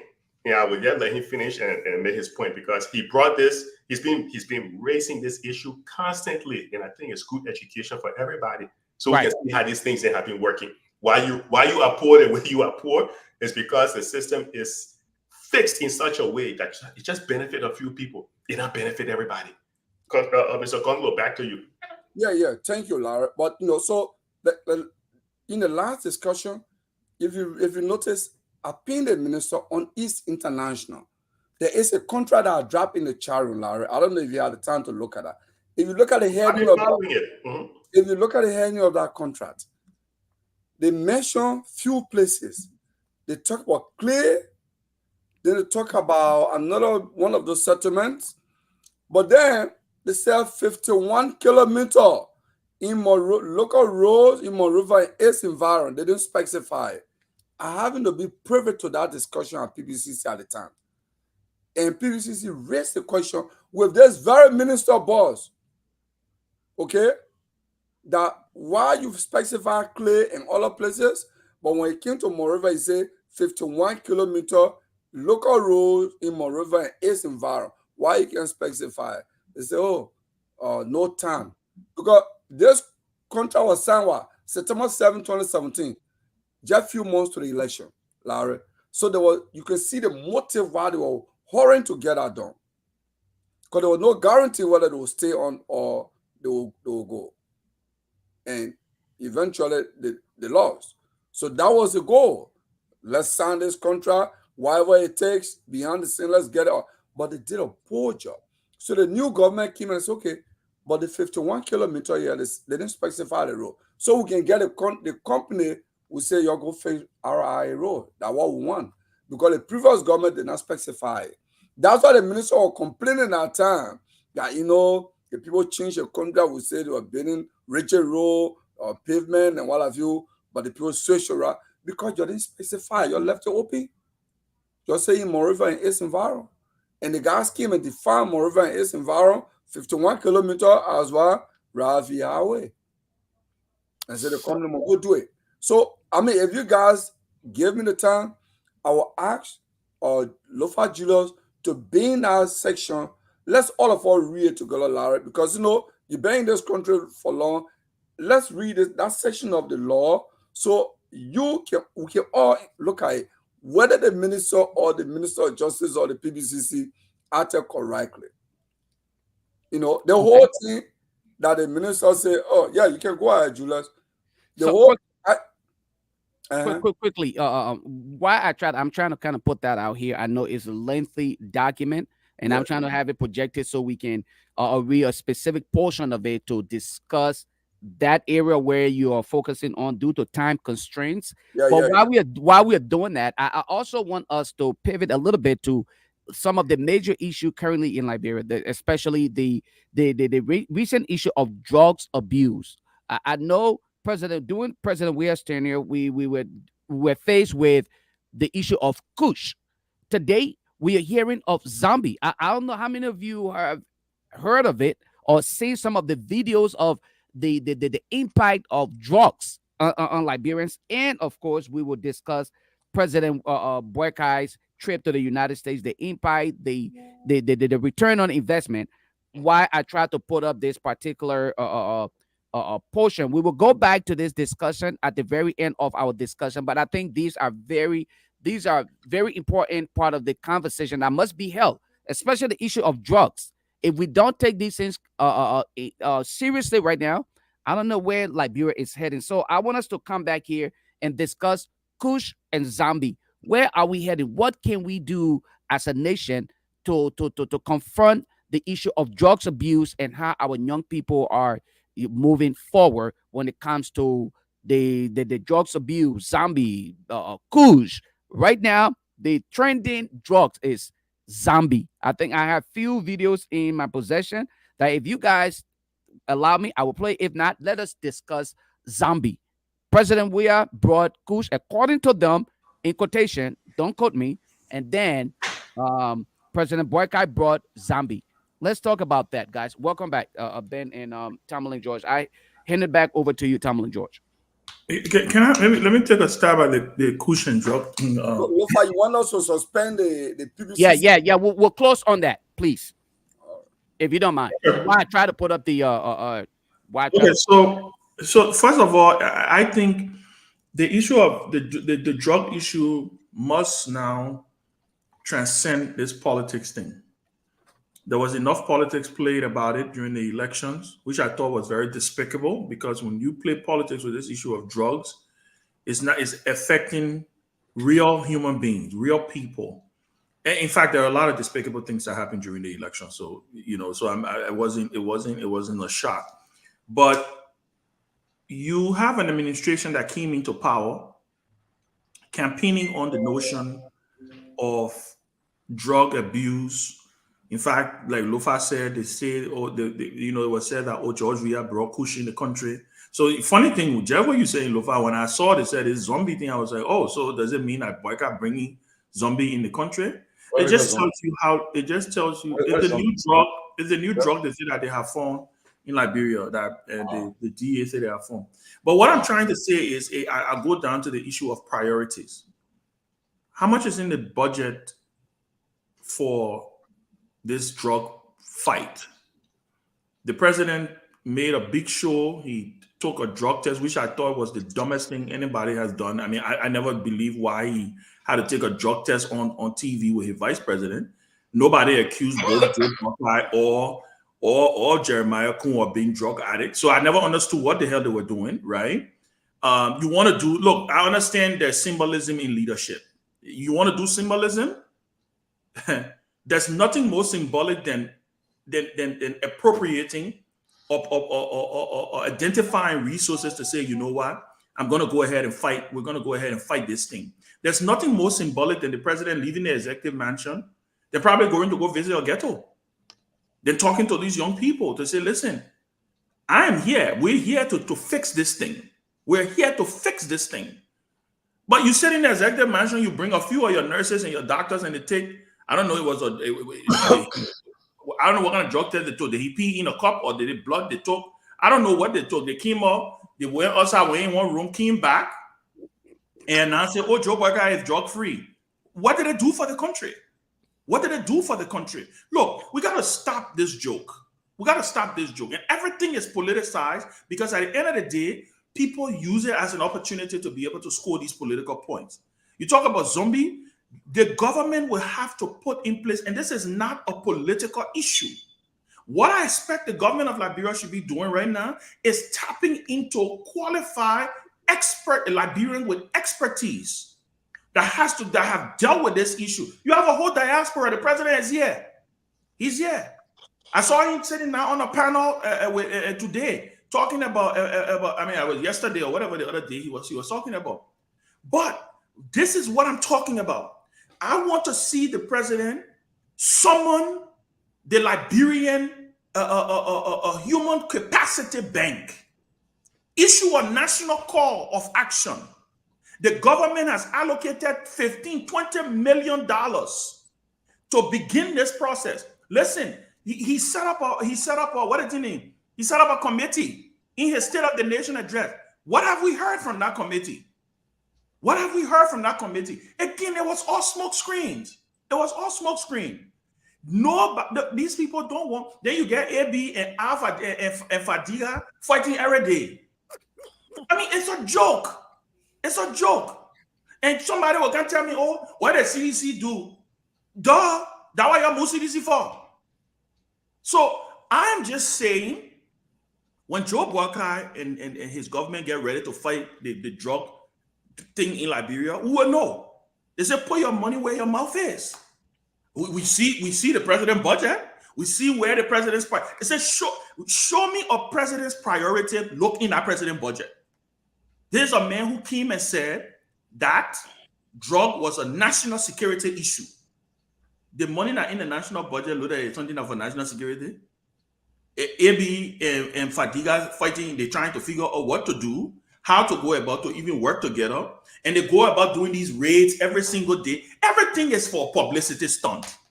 They go about these raids, they go in the ghetto, they hand in the children bread. What is it doing? When do we get to where we start to solve problems that will last for generations? Rather than always trying to just do things. Every government official, that's why I say the whole Liberian government is the old time again. Every Liberian government official take to Facebook, oh, today I'm cleaning the street. Oh, today I carry people truck to my place to go clear the separate thing. Oh, today I'm doing this one. Oh, today I'm doing that one. It's a total joke. It's a total joke. So when the government get ready to fight the drug issue in Liberia, we will know. When was the last time you heard the president talk about drug again? When was the last time? Other than the time he went to do his drug test. No more. No more. You want to see us? You want to see countries that you saw in this country? The national government launched a program called DARE. DARE is still alive today. Today's day. I think it was Reagan that launched there. If I stand to be corrected, it's still alive today. Put your money where your mouth is. But you know what? They will ask you, they will say, what a job we are doing. So, because the measurement is job we are. So when he do this, so we will not do it, so we do. It's just a mess, my man. But that's all I have to say. Look, I will say this, guys. Again, I repeat, the election is held today. Y'all vote the same way. Y'all will not change the vote. Yes. So now I'm telling you guys, now yourself, the CPP, right? Well, it was a good idea. But mind you, let me say this. Do you all know that all the guys that today, all the guys that you see the UP Alliance, all the guys were part of they all part of the CPP, right? When election ended, when we are won the election, they all came together. At that time, Boga was not in the picture. They are far they're concerned that Boga had retired now. He was done with politics. They all were in the CPP, right? But again, as somebody said earlier, their own personal interest. Greed. Yes, they put it forward. Now, we all know how CPP were destroyed. And I would say this, it was a good political strategy for CDC as a ruling party running for re-election to infiltrate and play the game to destroy it too, yes. And CDC was successful. It was good. But the thing about it is that people within the CPP were part of the structure of the CPP. The people were part of the CPP.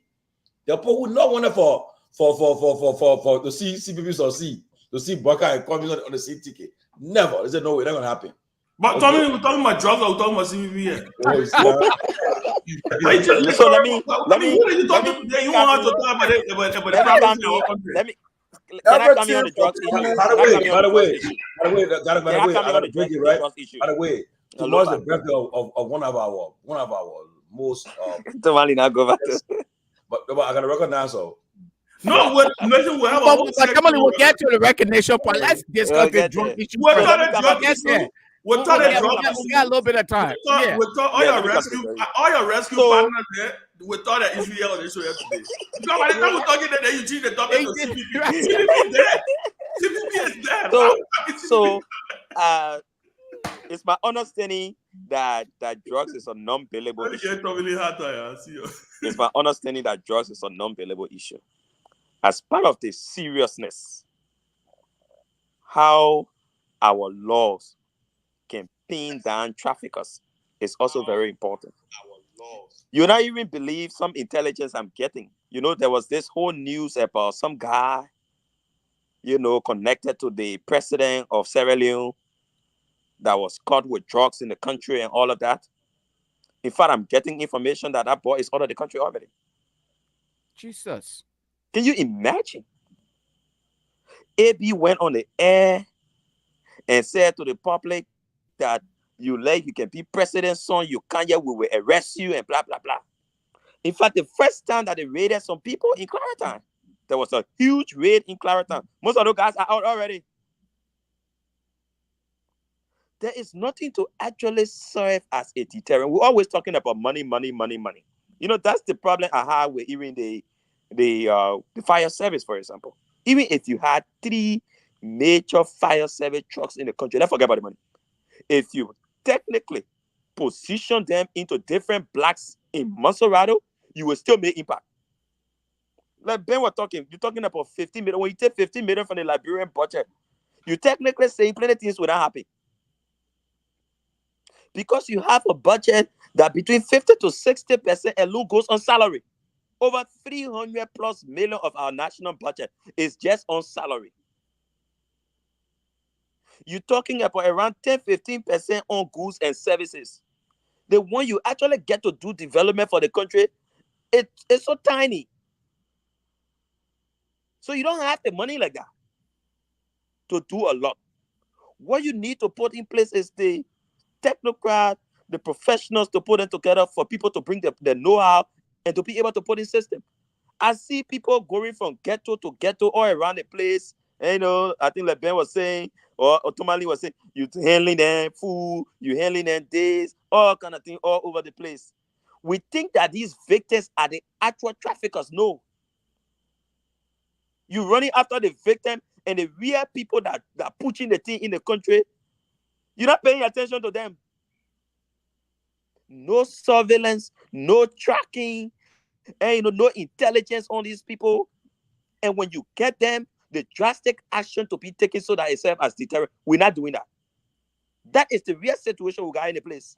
And people are not, most of the time when you put the people in the sector, the man comes the first 2-3 months, the morale is high, he makes the noise. As soon as you pass 3-4 months, the man start talking to the same cartel. It's serious. And you see, there's something I've been flagging on my page recently about a young entrepreneur and the issue of AB Kroma and Hassan Fadika, where they invited the guy. Now you saying you got an intel that the man is a drug trafficker. What do? You start placing your intelligence in place to track him down and catch him red-handed. That is the issue. But you call the man to Royal Hotel to ask him what? To say, "Look, my man, we're hearing that you bringing in drugs in the country, so we call you. We want to find out where you actually bringing in drugs." It doesn't make sense to me. You should be able to track that man. If the man is working at some location, whether you can place people on him to keep surveillance on him, when you grab him immediately. But you say down to Royal. So AB leaves his office. In fact, the man feels that the office is not even attractive for him. How would the man fight drug when the man feel that the office is saying not even attractive? The man says many of the days he says to Royal Hotel and he calling people there to ask them whether they're bringing in drug. What kind of serious man that's supposed to curtail drug will sit down to Royal Hotel and be inviting people and say, "You can't. I want to know whether you bringing drug into the..." You think somebody coming staying for you to say, "Yeah, I'm bringing drug to Liberia"? So we're talking to the 15 million Ben. Even you get straight 2-3 million here. You can place people at various points to keep intelligence on people and track them down. If you really serious for the job. But the problem we have here, people think that the drug thing is a serious money-making thing in the country. And so because of that, as soon as people get this job, they start getting into cohort with the real traffickers. How you can be a deputy DEA boss and since you came into the country, you lay food down in hotel? Let's be serious. Oh, that way the deputy DEA boss. I'm telling you. Oh. Let's be serious. You left food. The same problem we had early time, right? Where we said Ellie brought a lot of people to the country. All of them came from abroad. They had no homes here. Some of them were living in Mama Point. They were living in Royal Hotel. That's the same problem we get here. How you come to track serious drug down and you laying down in a hotel, maybe you pay 100 to 2. Who pays that bill? We got to start investigating you too. You that's all investigate. We got to start investigating. So at the end of the day, you put one lay bread in plastic and you say you carrying it to people all in the ghetto. You say you're running them off from the different places they have and all that kind of thing. You know how you could start transforming some of these boys to even start tracking some of these people down? You don't need much. These same boys who are the victim, if you start talking to them, they will start pointing to the people who the real seller, who the real trafficker, they'll tell you. If you're serious, you don't need millions to do that. But the problem we got is people are sitting down to Royal Hotel and inviting the same people there and doing business with them. It must stop. Tommy, you need to invest in that's the breaking news right there. We'll check on it. People sitting down to Royal Hotel, to Boulevard Palais, they lead the LDA office. They're not sitting out there anymore. They're calling people. I watched one other show where somebody was pointing at the guy. They posted a photograph of the LDA boss and a guy sitting together. And they asked the LDA boss, "Do you know this guy?" He said, "Yeah." Say, "But who is this guy?" Because the person was insinuating that guy sitting down by the DEA boss is a trafficker. You know what the DEA boss said about the guy? He said, "No, the man is doing gold and diamond business." I'm telling you. Wow. And he said, "Hey man, you know, to be honest with you, why hotel we peddling this thing around a few group of people? Oh, it got to be the Nigerians, it got to be the Sierra Leone. But 100 million drugs that came to the country came in a Lebanese container. That 100 million thing you heard under the CDC government that came in a Lebanon. But we leave all these people as frozen food, right? Yeah. We leave all these people we feed. They're not the traffickers, but we're focusing on maybe the Nigerian, the Sierra Leone. We say they are the only, but because we interact with them every day. But look, it's sad. Yeah, go ahead, Professor. We interact with them every day. You have to understand, right? The reason why you're seeing those things happening in Liberia is well known that Liberia is a transit point for drugs coming from places like South America going to Europe. People tend to use Liberia because we don't have strong enforcement. We don't have strong a legal system. Our border is porous. Everybody has said it. So when you block one end of the border, the drugs will leak in through another end of the border. People will always use Liberia. And the other thing is, drug is such a profitable business. People will go at extreme means to deal drugs. The issue with the young people that are using drugs in Liberia, if we don't address that issue, you're going to have a whole generation that's just going to go to waste, get stuck. And the more the issue builds up, the more resources you will need to address it. So if you don't put the money now at the front end, the amount of money you need at the back end to get them off drugs will be even more. Otherwise, you'll just end up this situation where it would just exacerbate. Remember one time America said they had a war on drugs? Why did they have a war on drugs? Because the drug issue in America had gotten so bad. You had a lot of famous people, even like Whitney Houston one time when she was saying crack is whack, turned out she was actually using crack at the time. So when people like Ronald Reagan came in, Nancy Reagan, they said, oh, they were going to do a war on, they didn't succeed. It became very bad. The countries in Africa that have been kind of successful, right? Like Botswana and Rwanda, they have been very successful. People need to go and see what those countries they have done. We need to go and take a look. Okay, what has Rwanda done to deal with the drug problem? Maybe they're not reporting it, but at least. But in order to do that, you need money. And if you don't put it in the budget, you don't have a way to raise that money, the problem is just going to get worse. So look, the only thing I can say, unless this issue is addressed, and I think it goes back to something that I don't know that Ben or Lofa said it earlier. I think when the president came to the country, he had an opportunity to meet with a lot of the nurses. Somebody, I remember, I think it was Abby Tyler, someone had mentioned that why the president didn't make an effort when we were on the East Coast to come and meet with some of the nurses. There's a large contingent of Liberian nurses in the diaspora that you can connect with who have expertise in this area, but you got to be able to bring them in and be able to look. I'm just telling you right now, that whole thing with drugs, I've seen it happen in so many countries. Those countries went downhill. You see how Mexico is still struggling today with a drug cartel. Look at Colombia, the Medellin cartel, all those guys, they tore those countries down up. So if we allow this thing to get even worse, we don't put the money and resources and the expertise behind it, forget it. Forget it. You think you got a problem right now with unemployment? Unemployed people that are on drugs, they're even more dangerous, man. I'm telling you right now. You can't have people who are unemployed and they high on drugs.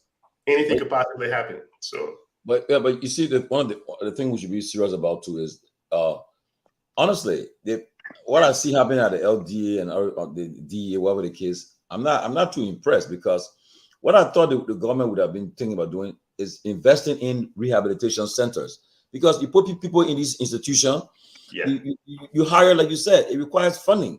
You hire psychiatrists, you hire Tomalin, I'm sorry, I hate to interrupt you, but I have the DEA 16 director on the phone. He would like to share his side of the story. Do we have time to give him at least to share with Fadiga Hassan? Okay, so what he wants to share now? Okay, he wants to share his view on what happened. Go ahead, brother. So what happened when what the issue at the hotel? The issue that Toga just the man want to be hosted on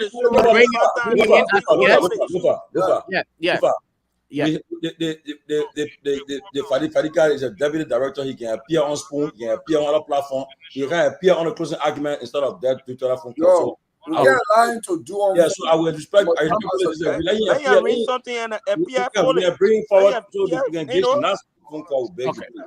Yeah, please. Okay. Yeah, to the point somebody was making.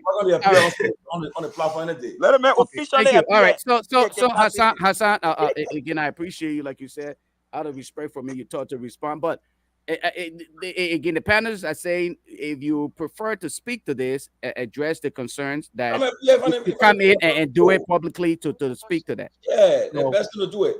I will say other place there. So all right, all right, bro. Let me say something real quick before So now let me come. Real quick on similar subject. So the thing here is this.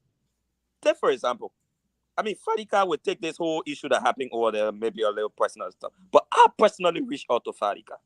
I gave Fadika a list of some people I got some suspicion about. And some of them, even in diplomatic cycle, he will tell you that. Now, what I told Farika, can you imagine there are some countries you remember? I think you said we talked about that Kosovo thing, all the places. You can imagine how many consulates we got in this small country. People just go found small tech countries there, and they say the consulate there and just sit down here. They get diplomatic status, and they do a lot of funny things with diplomatic status in this country. And many of them also doing the same trafficking because they are covered. I remember giving him some intelligence on some of these things. I told him places to go, places to put men and get set up. This thing, I think they think here about Liberian people that the history movement and the moral thing. The whole thing about everybody wanting to achieve things quickly in the first 100 days of the president, I think is having a toll on people. Everybody rushing. I was just following a situation, I think, in the UK about some romance scheme or so that the UK government was able to track down, I think, about 11 Nigerians or so on some romance scheme. They took over 2 years to track these people down. With everything done. Why you want to take 1 more, 2 more to get all the drug dealers in Liberia? It's not possible. They're rushing. At the end of the day, you will not do the job properly. Look at Hush Puppy, the guy that was arrested in, I think, the UAE or so. Okay. Who millions went through, for Nigeria doing the COVID and stuff like that. Those people took years to track them down. It's not something that happens overnight. The problem, I think the president got all the guys rushing because of this 100 days deliverable, and everybody wanted to hastily come to show something, so they just wrongly doing all kind of stuff because they want to achieve in 100 days. It's wrong. But at the end of the day, you are going to miss target. Appointment. Let me say something real quick too, and I want to touch on what Tomalin was touching on real quick. So look, listen, when you look around the world historically, the drug thing, enforcement by itself has never worked. Enforcement doesn't work by itself. It's a combination of enforcement. It's a combination of rehabilitation.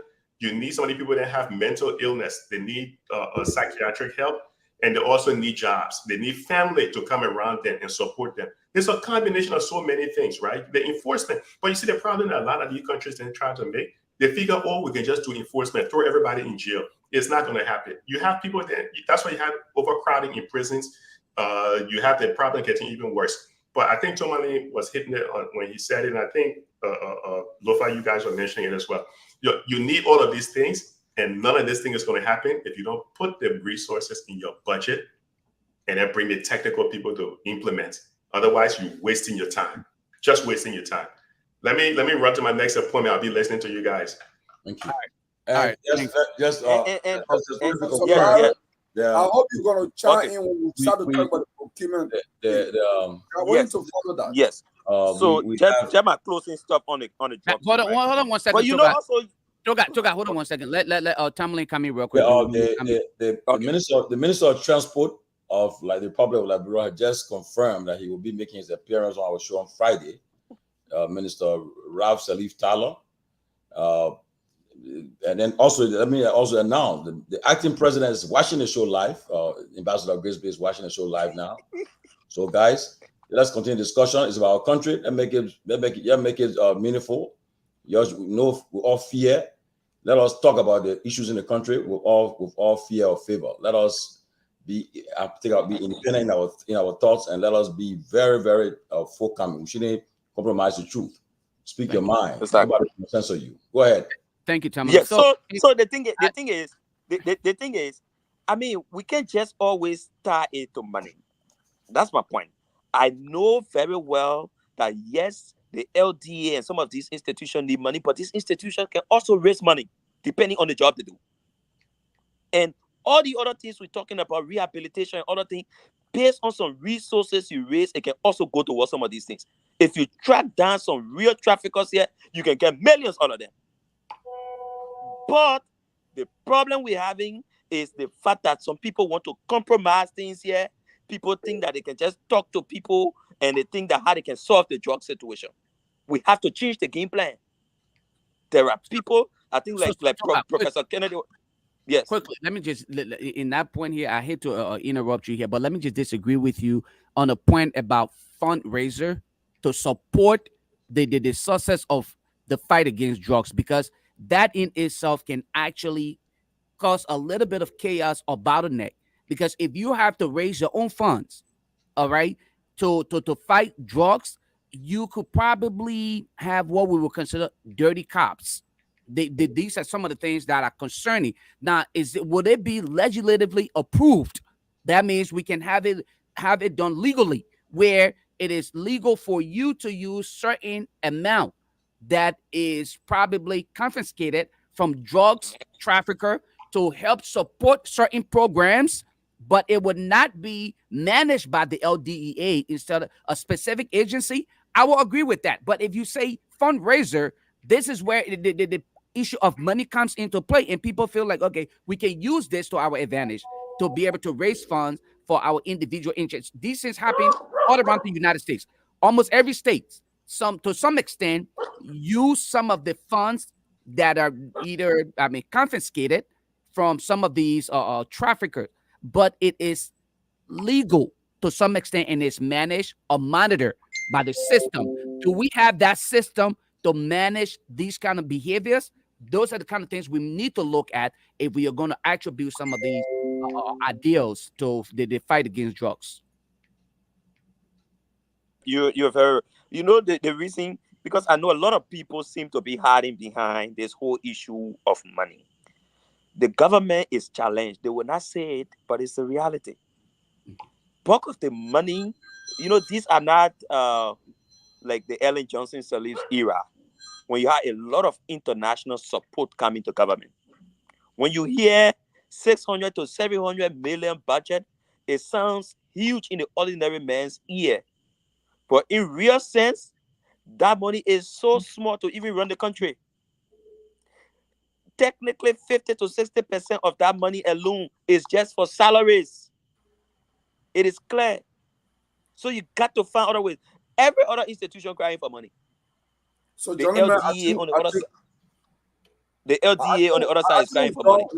Enough with the Fire service is crying for money. The procurement all right. issue. So what is available? How do you use the one that you get now to do the job? Because many of them, they sign up for these jobs, Lofa.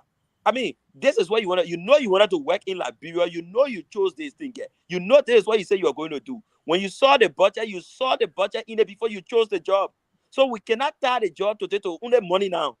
Because everybody saw it. You saw what the CDC was using to do the same work. That is my problem. There's nothing brand new yet. You went through these same budgets. You can't come today, like they said, the situation at City Hall. I mean, the City Hall was being run by around 2 million under the CDC. You are requesting 2 times that money to do the job. But you saw this thing before you went to a campaign. You saw these constraints before you went to a campaign. You can't come out of a sudden now and say, no, it seems to be too much. Too little to do the job. I need more. That is where I'm coming from, Lofa. I'm coming from the point that everybody from the Unity Party government knew the difficulty to running the system. They knew it. And they signed up for it. Now that they have gotten it, there can be no miracle. We're not running $1 billion budget. That is the budget we were running under they were running under the CDC. That's why you came to run. So you should be able to work in a constraint. That is my point. That's why what the guy saying? Give her West. You're celebrating divided money. Huh? So guys, listen. I think we're talking enough on the drug issue. Let's move on the procurement, because we're in the middle of the procurement issue. The act of the Public Works Minister and Lofa interrupted. But Skebo, you want to do that stuff for a longer time, because you have No, I didn't say longer time. No, I hope this is now a ploy to keep this out of the public domain. Because Lofa actually intervened, and now the whole No. I did intervene. I did intervene. That's why I asked you. We need to talk on this. Talibo, you have a salient point. I asked you specifically in the chat room, what segment or session of that did you want us to highlight? I actually call it short and I put it there. Then we will go back to that so we can discuss it. You can start to speak to that without us having to read it. Read the segment and I will share it out. Go ahead. Yeah, but we can't spend long time on that stuff. God. Right. No, actually, if Lofa just shared this, I will even say, let me hold on for Lofa to share that. No. Go ahead. Start. Yes. I will share it while you're speaking to it. My argument is, regardless of what the minister said on the show here, whether the Minister of Justice attested to his contract. Yeah, it is the last one that yes, that one. Okay. Yeah. Go ahead. One. Regardless of what he said, whether the Minister of Justice attested to the contract and what have you. And I know what the Minister of Justice normally does, which is not really the right approach, is they give credence to the sector here, the sector ministry. So if you are dealing with my Ministry of Money issue, money agreement, they will ask, because every ministry has a lawyer, right? They will ask a lawyer, the lawyer in that ministry, in that sector, to work with them. Once they're okay with it, in terms of the terms of the agreement, the Ministry of Justice basically go ahead and attest to it, right? Okay. And somewhere in every agreement will put there, all the laws, all applicable laws, or something like that, just to cover themselves, So basically, so there is no way to make this bigger. Okay, no, you can't. We can't, because that's the reason why I was asking you as to what, that way I would have downloaded and then have it projected so that our audience can read it. But I can read it for us so that you can elaborate based on what you want the people to know. I don't mind doing that. Is that okay with you? So if that's what I can read the whole thing. I can read the whole thing. It's not a big deal. You know what? I can read it because I have it on in Microsoft. I can read it. Okay. So if you guys look, just let's make this as for the audience to look at it.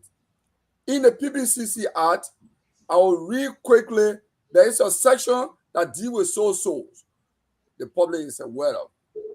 But here is what the section says, just to be, I'll read like the 4 conditions basically. They say, and this is like section 55 actually. 1, honor sole souls. Public procurement by means of sole souls. In this case, we say single soul, as just to get the public follow that. Single source procurement method is permitted only in the following circumstances. And these are the circumstances. And that's my argument. A, when only one supplier has the exclusive right to manufacture the goods, carry out the works, and perform the services to be procured, and no suitable alternative is available. In that condition, you can ask for permission. Let me single source this. Let me sole source it, because there's no one supplier.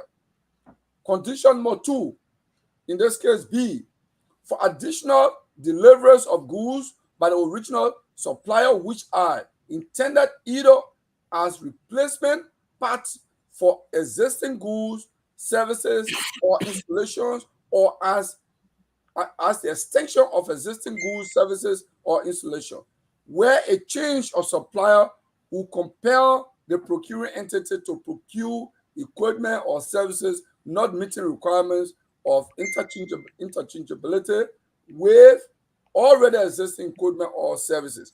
In what this provision is basically saying, if you already have agreement going on and you need additional thing, and getting new company to bring different, it may pose a problem. You can ask your single source to just continue without one contractor. The third part of this is C. When additional works not included in the initial contract have, through unforeseeable circumstances, become necessary, and the separation of the additional works or services from the initial contract will be difficult for technical or economic reasons. So if you already have something going and you need, maybe the contractor discovers something that was not part of the contract, then the contractor turn to the procurement entity and say, this was not part of the contract. So to go and have a new contractor, it will cause problem. You can ask procurement, you can ask PBCC, can I just use the same company that is already working on the same to continue with this work? That's condition number 3. And D is very critical. I want you guys to listen. D says, in cases of extreme urgency, provided that the circumstances which gave rise to the urgency were neither foreseeable. That means it was not seen in advance by the procuring entity, or the result of dilatory conduct on its part, or when the services require that a particular consultant selected due to his or her unique qualification, or when it is indispensable to continue with the same consultant. Okay, so this is the condition listed in the law. Now you listen to this condition. There is nowhere here. That's why that night I asked the minister, how do you consider the president 100 days delivery? Is it an emergency? The minister said no. So this thing you apply it under those conditions. So what the minister did, he looked at the law, he had no wiggle room. He went to the PBCC and said, I want you to grant me single souls. I want you to grant me sole souls. To choose company of my choice without any competition. I will just select now companies that I want, and you must approve for it. He's, according to him, PBC said, okay, go ahead. Then he said, oh, Justice Minister, we already got PBC, no objection. So, Justice Minister signed attest to this contract.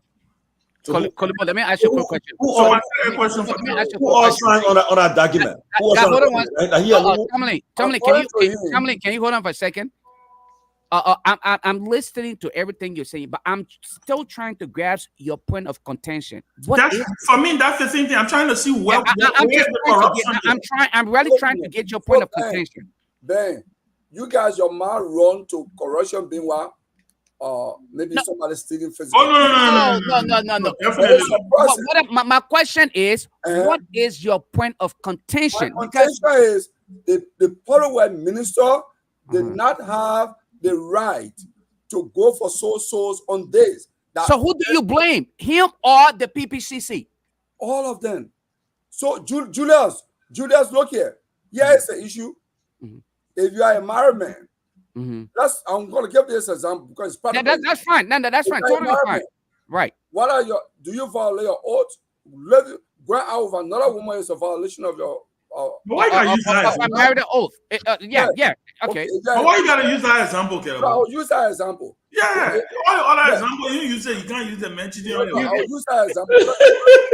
Yeah, man. That can't no. I mean, I want to be practical. I want to be graphic. So if you do that, it's a law. So what are you talking about? No. So Tomalin, if a man does that, you can't say, oh, but the woman agreed. But you went there first, knowing that it was wrong, and you went to the woman. Now you want to say the woman agreed. This man knew that you were violating the law. He said PVCC agreed for me to violate. So he and the PVC are both wrong. That's my argument. So let me ask a question. Yes. Because you and this so it's the law, Ben. I have read the law you're talking about. Yes. I've read the law you're talking about. I read it. What I'm trying to say here is, did you say the minister said that the 100 days thing is not equated to an emergency? Is that what you said? Yeah. But Ben, is that emergency to you? 100 days. First of all, okay, so let me say this. No, in your own opinion. No, wait. It's not. No, but we're not. It's not a yes or no answer. It's not a yes or no answer.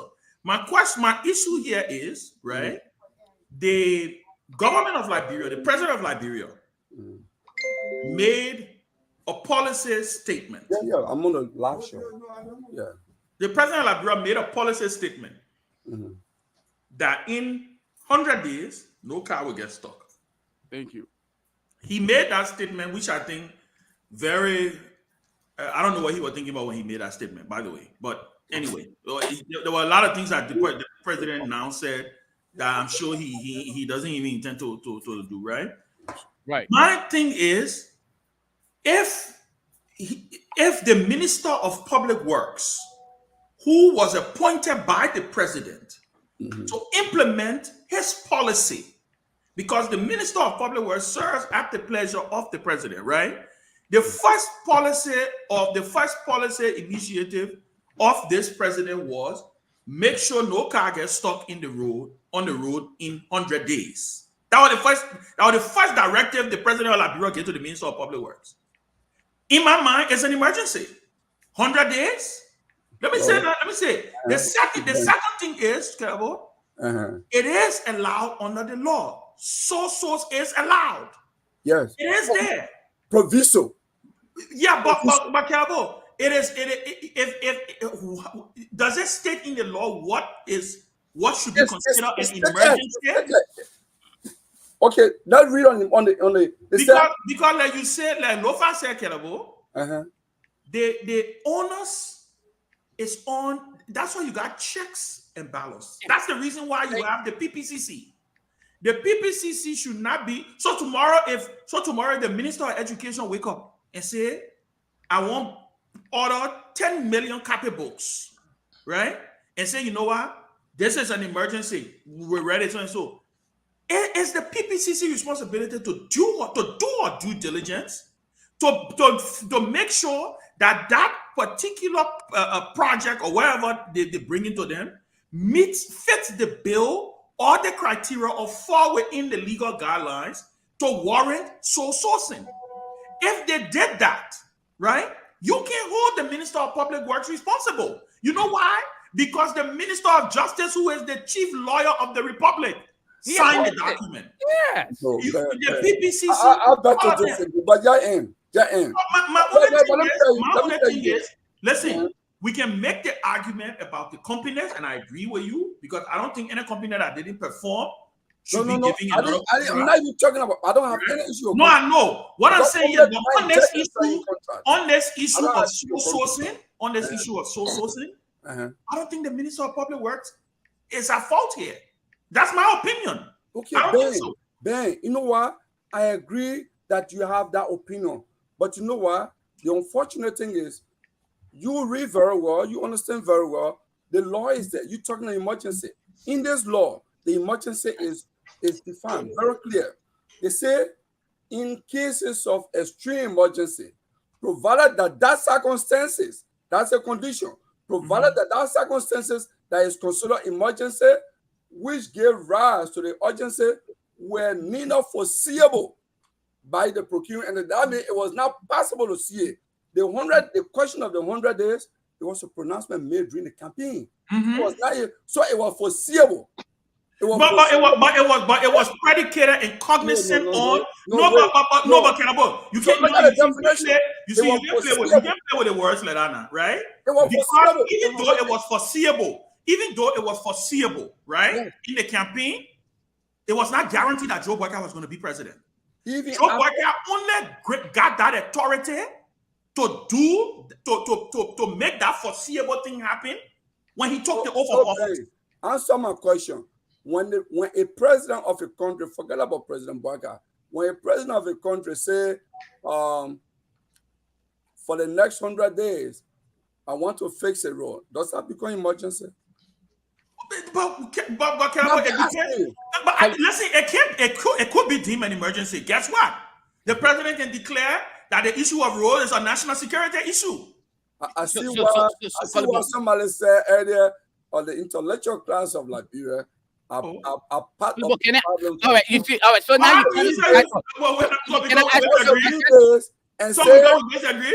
for us to say. No, for me, you know. Let me ask you a quick question. Can I ask a scenario? Let me help you out there. Let me help you out there.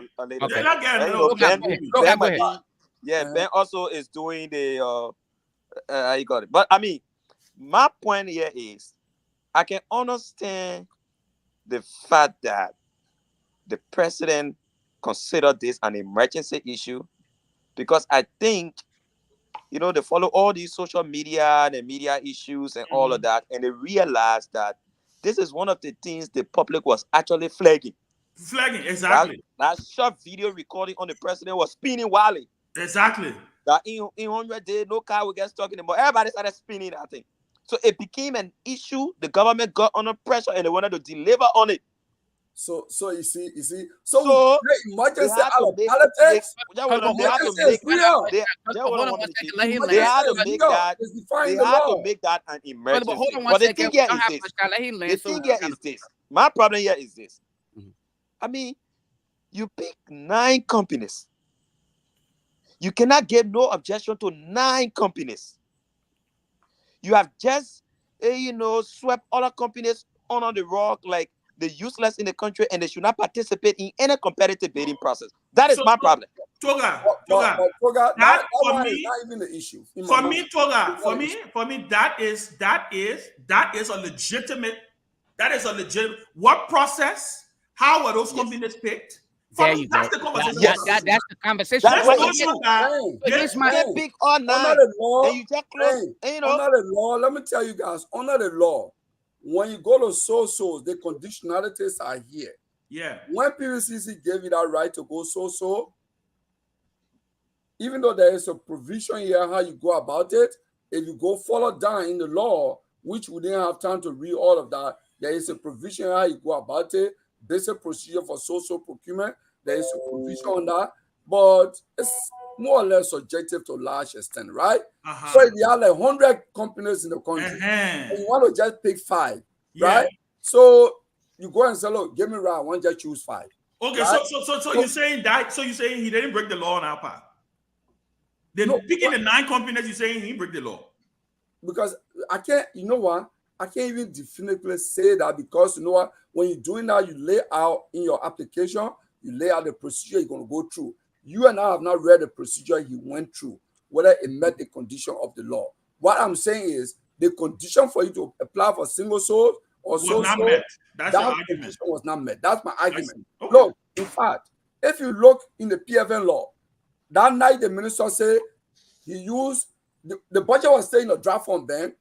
So when they approve, go read the PFN law. When you approve of the 112 rule in the PFN law, it's intended not to shut down government. It's not intended to get mega contract. It's intended to pay salaries, lubricants, gasoline to get the president car running, or other functional government working, right? Like maybe JFK will shut down if there is no gasoline or diesel to run that generator. That's what the 112 rule is meant for. It's not meant to go and say, okay, under 112 rule now, I'm going to go give $22 million contract. No, because the budget was staying in a draft form. But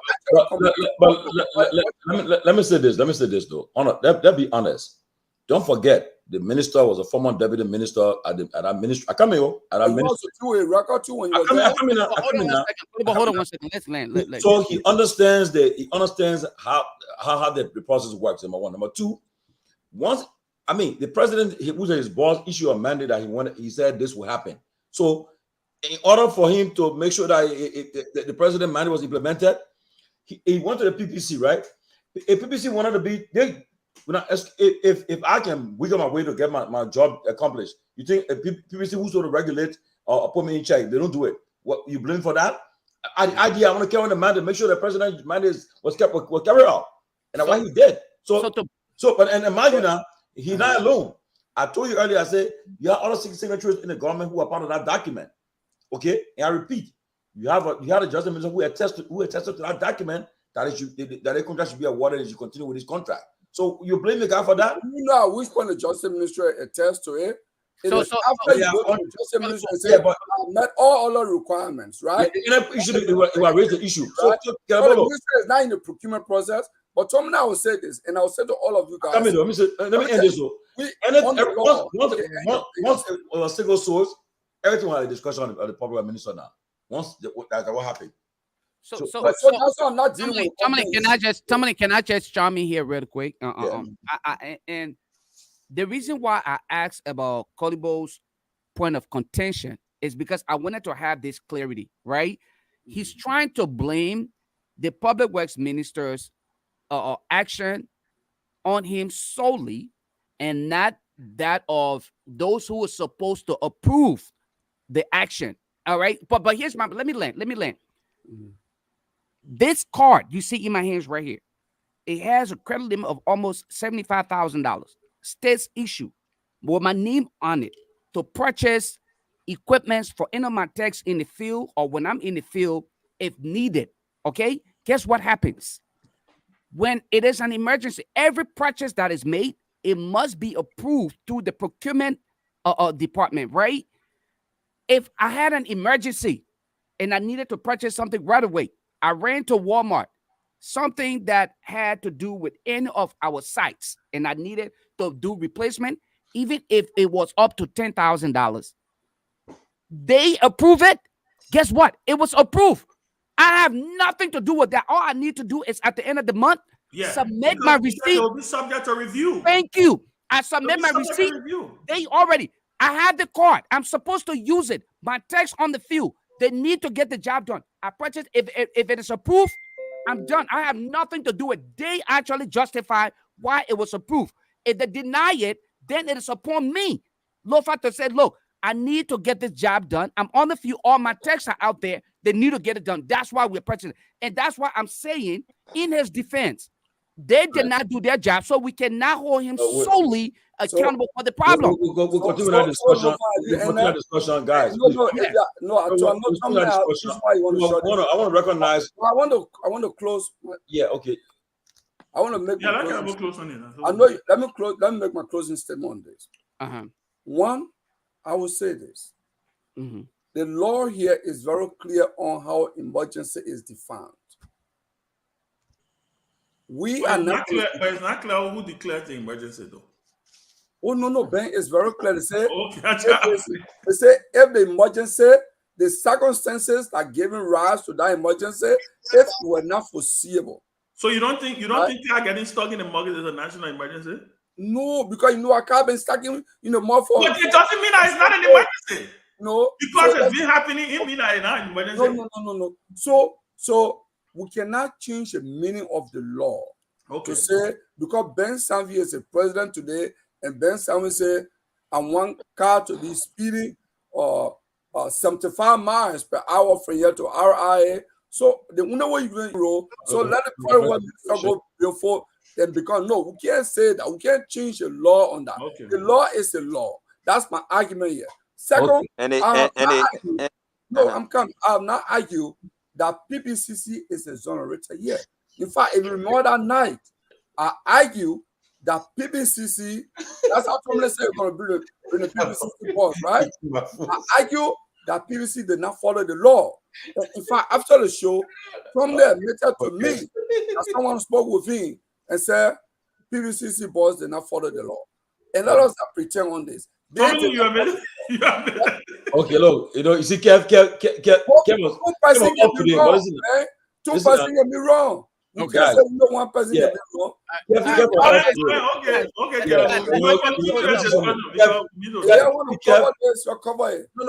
there's no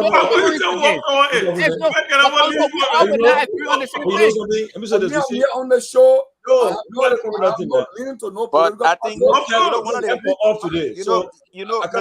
one of the popular, I think that or somebody said tonight, right?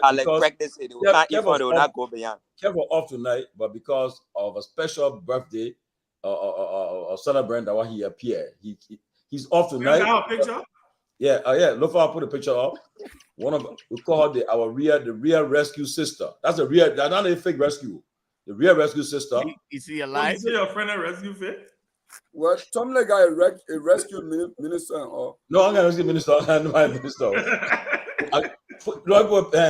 Tomorrow's her birthday, and she one of them. I mean, she's an ardent follower of this show, supporter of this show, making sure tomorrow is Sis Kadi Coleman Port's birthday. She's the owner and proprietress of the Kadi's restaurant opposite SKD complex. We want to wish her happy birthday, and all the guys want to say something. We'll start with Kev. Yes. She's from Philadelphia. Yes. Oh, you know her? Yeah. I know her husband. Okay. Mr. Pope. Very good. So we'll give Kev. We'll like Kev to say something about Sis Kat. Kev says something, and we'll go around the table, Kev. So, Kev, have the floor. Tell me something. Hey, I keep my picture on, man. Hold on. I'll keep the picture up. Guys, hold on. I will bring the picture on. Keep talking. I'm trying to enlarge it a little bit. Go ahead. Yeah. Well, let me say happy birthday to Kadi. She's a strong woman, somebody that gets your back. I know that. We know that. She always get our back. One of the best restaurants in Liberia. Normally I don't eat places, but first place. You see what, Ben? You've been to that restaurant? Oh, I forgot you went to Liberia. Oh man, you're too young to be to be thinking like JMBO. We got JMB can forget. Best restaurant. I remember she always get my and Buckwheat. buckwheat. Yeah, ready all that stuff. So, When you finish eating Kadi, the burger with it, you go drink Blue Moon. Kadi, I wish you many, many more years. You stay young, so I wish you many, many more years to come. So, we'll celebrate. Looking forward to see you soon. Dr. Peabody, go ahead, buddy. Look, man, I had to run. I had an emergency, and that's why I could not send a message to my dear sister Kadi. But I want to tell Kadi how much we appreciate her, how much we love her. You are such a darling. You're a wonderful, wonderful woman. Thank you so much for being that people's person where everybody comes to you and you don't frown up, you don't get mad, but you have a way of just accepting them. And you want to go the extra mile, Kadi, and the guys on the closing argument want to appreciate you. The restaurant, we go there and you want to make sure we get the best food and everything. One of the best restaurant at Kadi's restaurant at the San Ricardo Complex of Kadi. We just want to let you know we love you. As you celebrate another year, my prayer is that you will have another 100 years added to that, but Kadi, we love you. You're a wonderful person. Thank you for always being there and taking our call. Even when you're having a meeting, you're busy, you are ready to take the call, Kadi. Look, man, we love you, Kadi. And to Mr. Port, and you got a darling, man. I hope you guys enjoy your birthday. Thank you. Thank you so much. The chairman. Yeah. Let's say happy birthday to I call her sis Kadi the General. Happy birthday to her. Listen, I've been seeing the best dry rice in the country. If you are in Liberia, make your way to the SKD Sports Complex. It's Kadi's restaurant. Everything is there. Not one of the best dry rice. I just focus on the dry rice because the dry rice are my favorite. I love dry rice. But everything they make over there is amazing. But Kadi is a big sister. She's someone who has a big heart, love her country. She the politics thing, sometimes she can add a politician, but she's not a politician because she quit to get first. I can tell all the time. But you can't get first quick when you're a politician, right? But she is someone who we all deeply care for. She has been a strong source of strength, and even from a personal standpoint, when you reach out to her to talk to her, she's always there, willing to listen, and she is a big sister. So we want to say happy birthday to you, Sis Kadi, to you as you clock another year and continue to get younger. Please don't give our big brother Yanson Port hard time. I mean, I think about him all the time because I can tell him, I said, my man, he's I said, my man, yeah, you got a general. He said, you bought that. Now I gotta be right. But we just want to say happy birthday to you, Sis Kadi, and we love you and thank you for everything that you continue to do for our country and for the thousands and thousands of people who you have helped and continue to help. She is one of those unsung heroes in the country, people who, providing food for people, feeding people, but you never see it on Facebook. You never hear her publicizing it. She runs a major organization. It's a Liberian Women Network. They speak on women issues in the country. She's somebody who supports a worthy causes. So we just want to highlight you, Sis Kadi, on your birthday and say thank you for all that you do. Yes, Lofa, you want to say something? Maybe you haven't met her before, but you meet her one day. Don't worry. She can ask for you, Lofa. Yeah, can be speaking serious. Watch this show every day. Yeah, she and her husband, her family. So maybe you want to say something more her birthday, but we will not be here tomorrow. So that's what we want to celebrate her right now. No, most definitely. Birthdays comes once and probably once in a year. And if you're opportune, you'll probably live another one. But I want to use this opportunity. I'm hearing a lot of good things about you. Like Tomalin said, Ben, I have not had the opportunity to meet you, but I'm pretty sure when I meet you will be able to make my turbogi. So I'm not worried about that part. So As long as you can guarantee me, I'll eat my turkey. Matter of fact, I will fight like Keff Hassan to make sure that we announce your birthday, even when it's not your birthday, every time. But I want to say happy birthday to you and thank you for everything that you do for Liberia and everybody else. I hope you and your family celebrate your birthday in the grand style. Continue to do what you do. And I see people, you're commenting. These are some of the reasons why we recognize people on this platform. Your contribution to society and the humanitarian aspects of what you're involved with. We acknowledge these things not because we feel like we are in close connection with these people, but we encourage everyone else to contribute immensely to the growth and success of Liberia. And thus far, what I'm hearing is she's heavily involved in that part of it. So I cannot say anything more than I'm grateful to you. I'm thankful for you being a part of the growth and success of Liberia. Continue to do what you're doing, and may God bless you and your family. Happy, happy, happy birthday to you. I wish I could sing. Unfortunately, I can't sing the Ben Sanvee or Keff Hassan. So I'll just hold my singing to myself and I'll sing in the background. Happy birthday. Toga. Yeah, let me wish Kari happy birthday. I think Tomalin and myself spoke about her once. And I went there before. I ate my bitter leaf on one or two occasions. I went there with Ambassador Rufa Nouvel. So at some point during the real heat of the election, we stopped at the restaurant on several occasions and we interacted with her. She wouldn't know me that much, but I think she knows Ambassador Nouvel very well. And so we went there on many occasions to have some interaction with her. We would like to wish you happy birthday, Kari, says Kari, and I know the future is bright. Best of luck out there. Thank you. For Kev, what Kev for tonight? For Kev to leave his comfort zone to come tonight, I know it's somebody important. Because Kev wouldn't have come. Because Kev is on a different mission tonight, but he had to come, crawl for his comfort zone to come, and that's why we said, look, Sis Kari, want to say again, we love you, we appreciate you, wish you the best. Enjoy your birthday tomorrow. This woman, she blessed with three beautiful girls, daughters. She have all daughters. She's blessed. Her husband's the former basketball player for Lone Star and Barrow, Nyansom Port. So they all live in Pennsylvania here. They are very nice people. It's good to meet them, and he's a very quiet man. But Sis Kari is, once you see her, you get to know her. She's lighting the place up and make you feel comfortable. If you have any catering needs in Liberia, any big catering business, call her. She will be there for you. Yeah, so that's Sis Kari.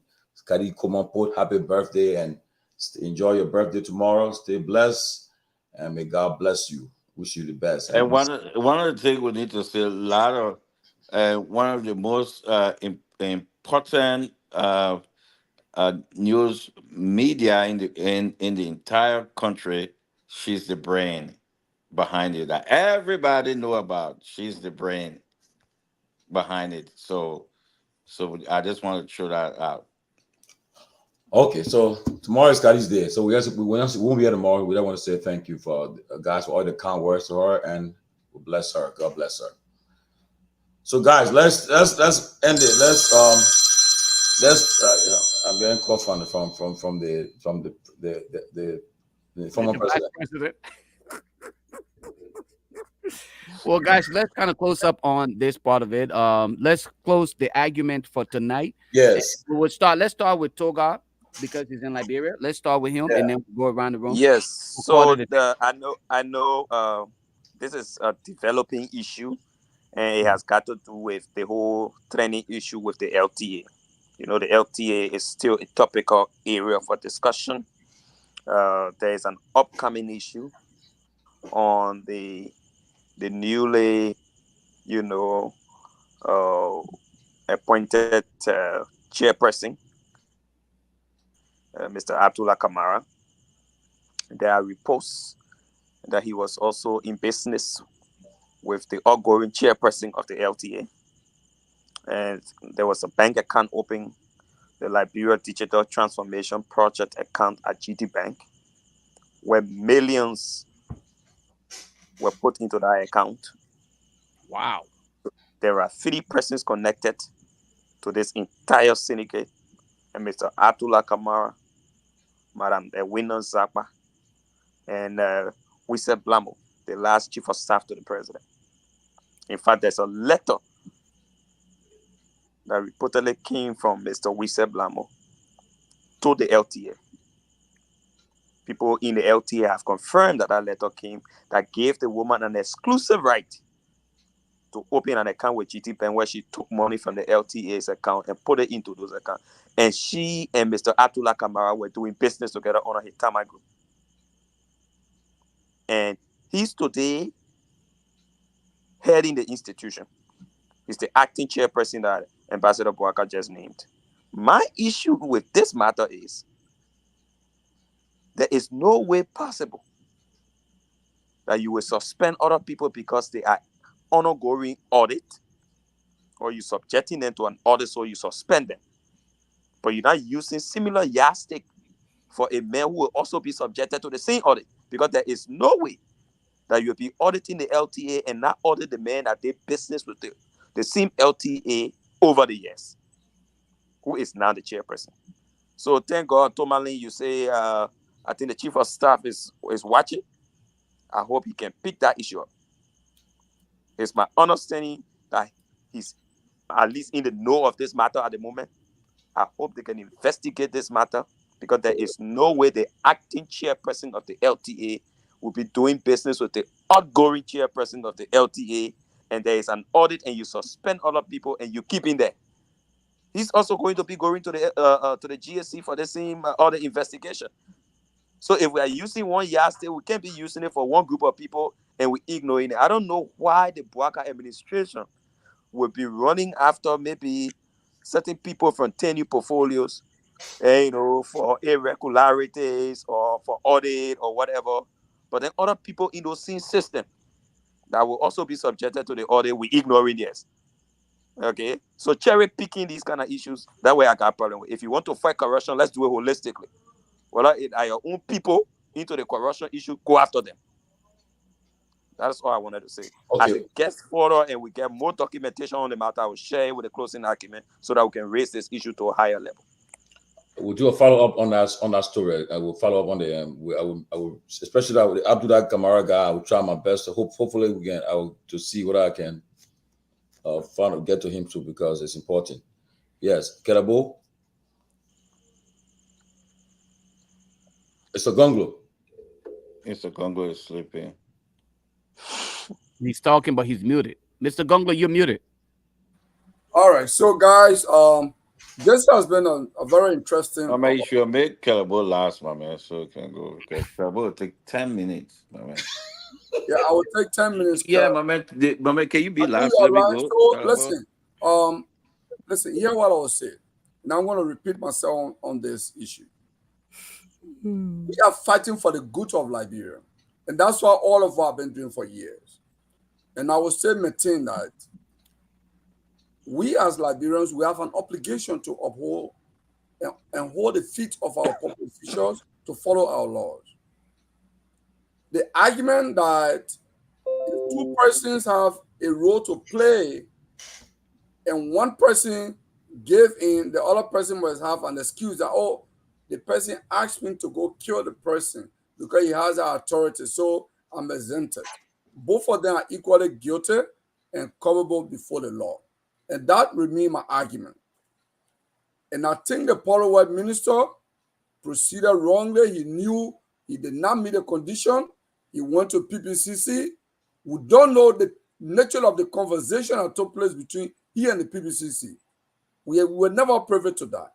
But we are privy to the law, the conditions under which you can apply for so-so or single-so. That condition, under the circumstance as pronounced by the Power Minister, it did not meet that.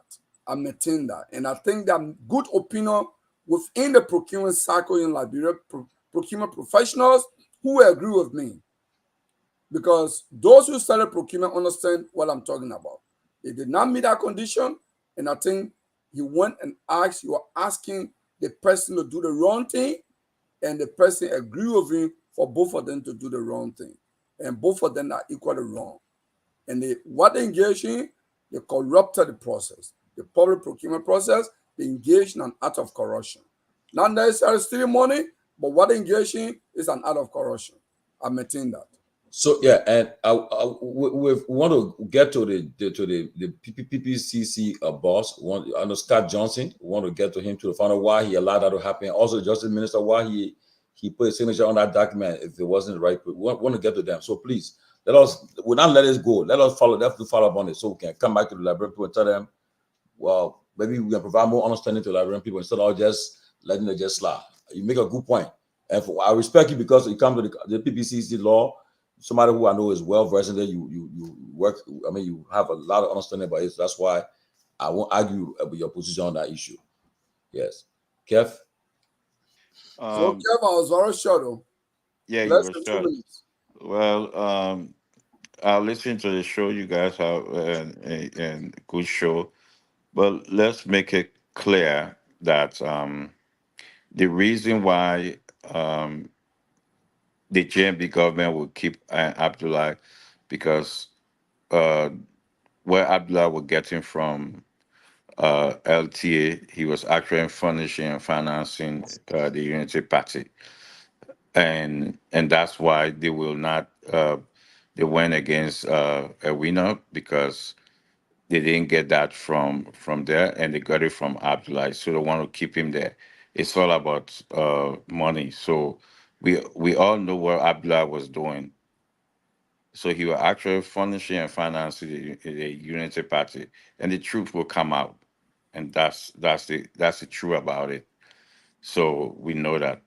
So, but and hey guys, when it come to the public works minister, we all saw it, $22 million for Dusty Road. Those guys and they got A in criminality. They know exactly what they're doing. So and we talk about I think you guys saying the minister of states he's still watching. He got to explain how come they were not in power and they took the people's social security money.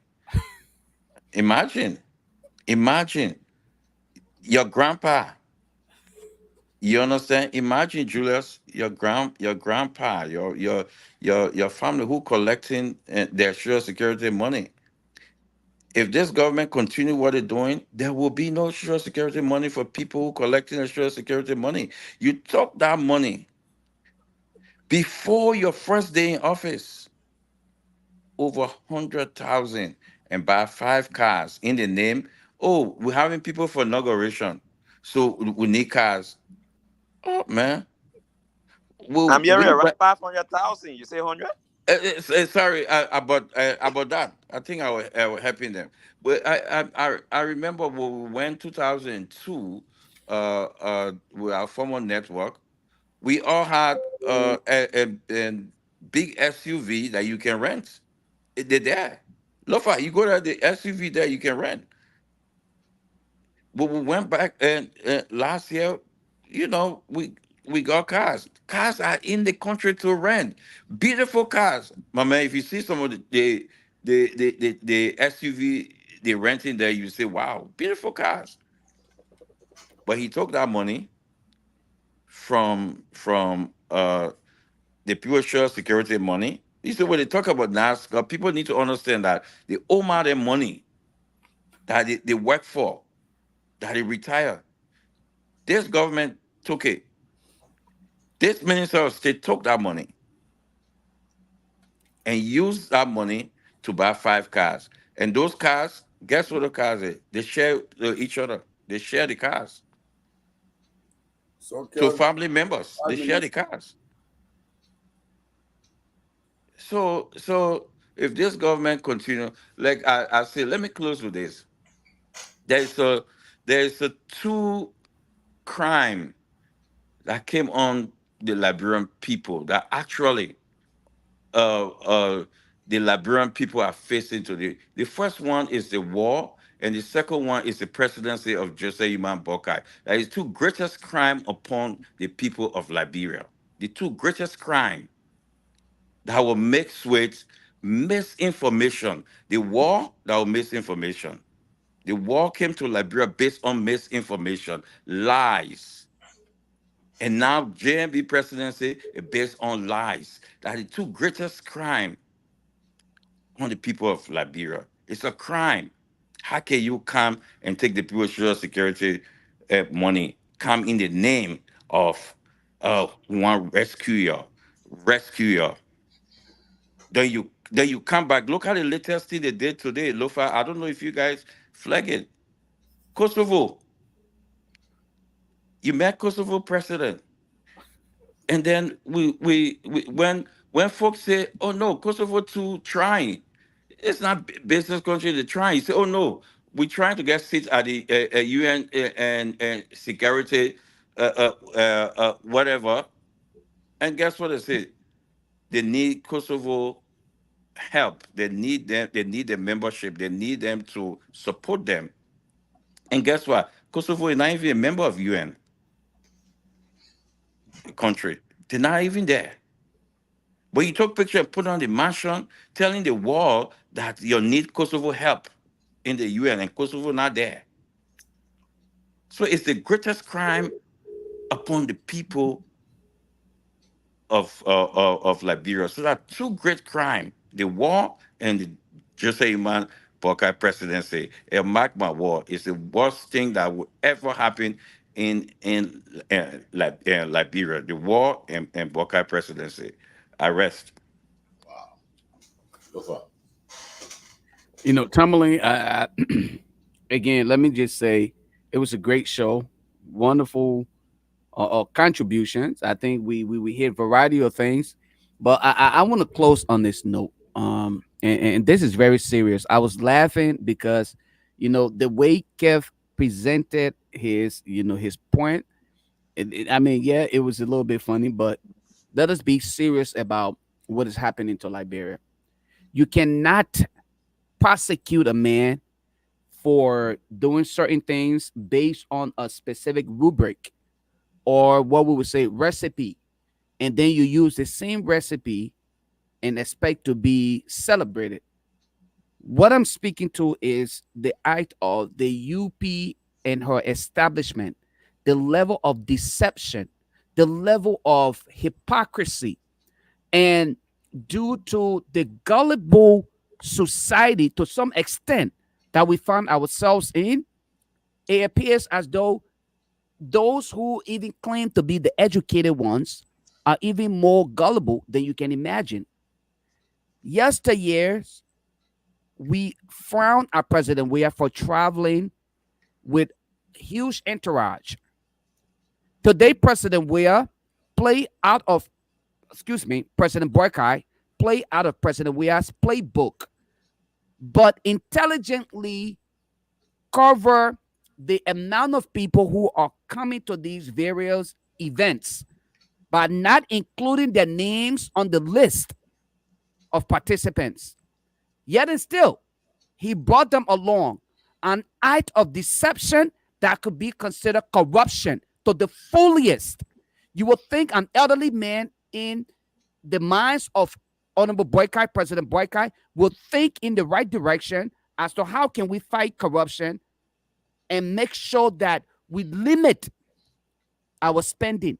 He brought so many people whose names are not on the list that they published, and we are supposed to sit and celebrate these kind of behaviors.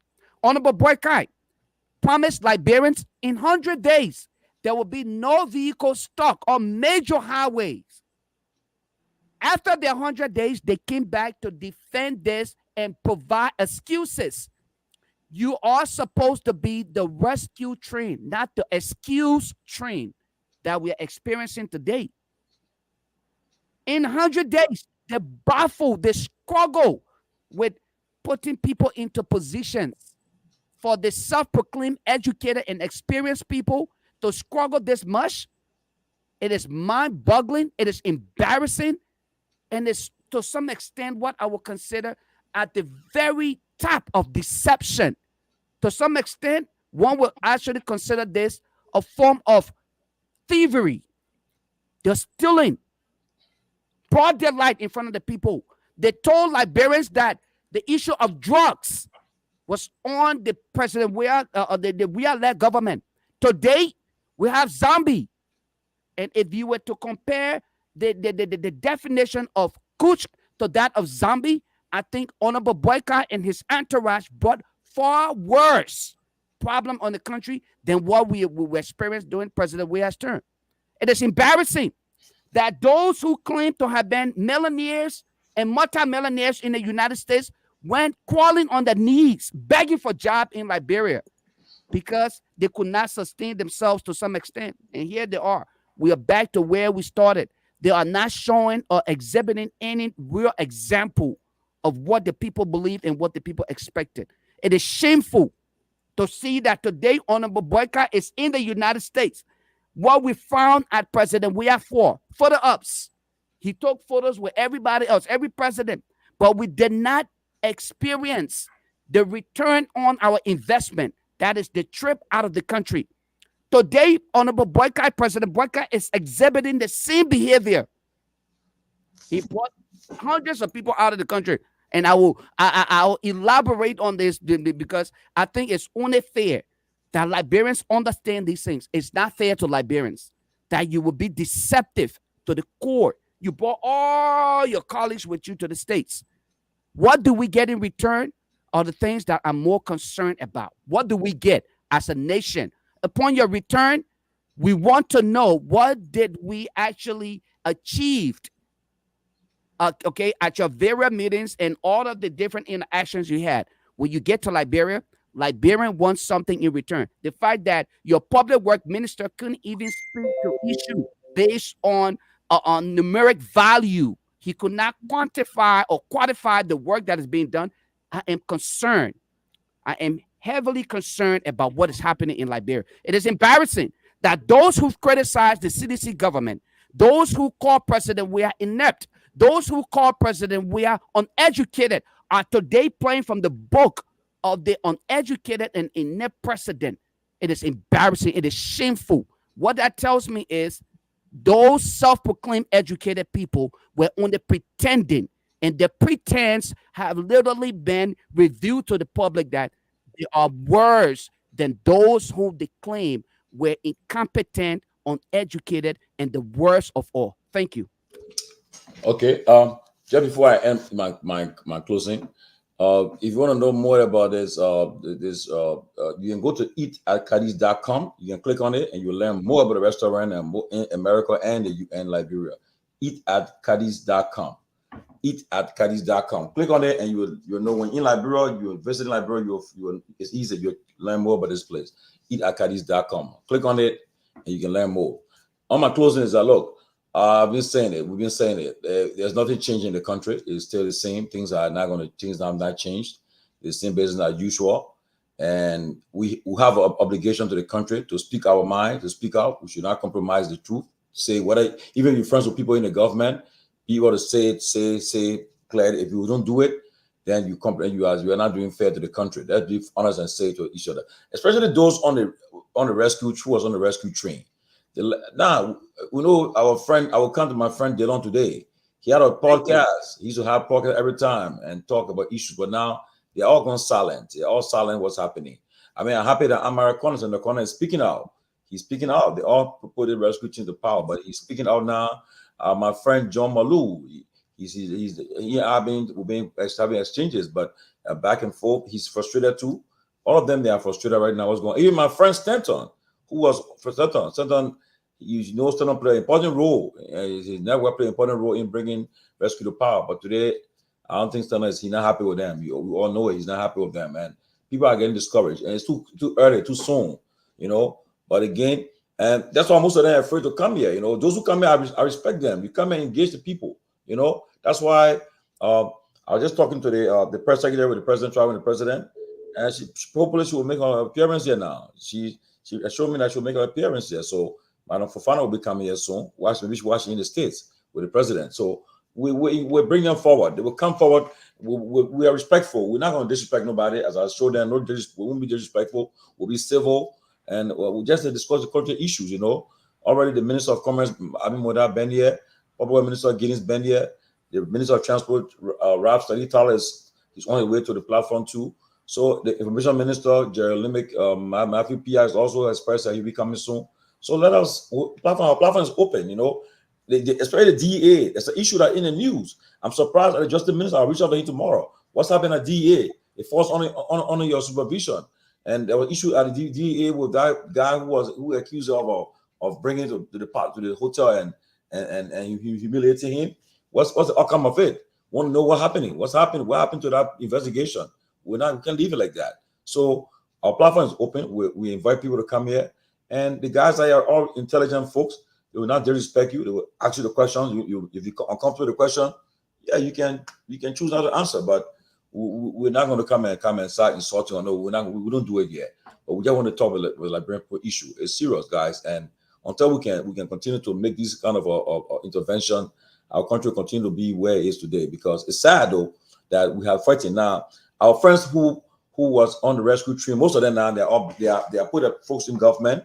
They put the people in certain position. Now they're all back. They're all sitting there quietly. They're not talking no more. It's quiet now. When they call you on telephone, they want to talk to you. I said no. We're not talking on telephone. You want to come? Let's come on the show and talk. Because I will not do that. You know, I see you. You go, and even now they get afraid to even go on spoon because Standard have taken a different approach on there now. He's engaging them. So right now they're like, oh, so it's like what the song say? There's no high in place, right? What the song? Yeah, you run to the person. There's nowhere, and so now they all find it uncomfortable now that they can't find no rescue somewhere.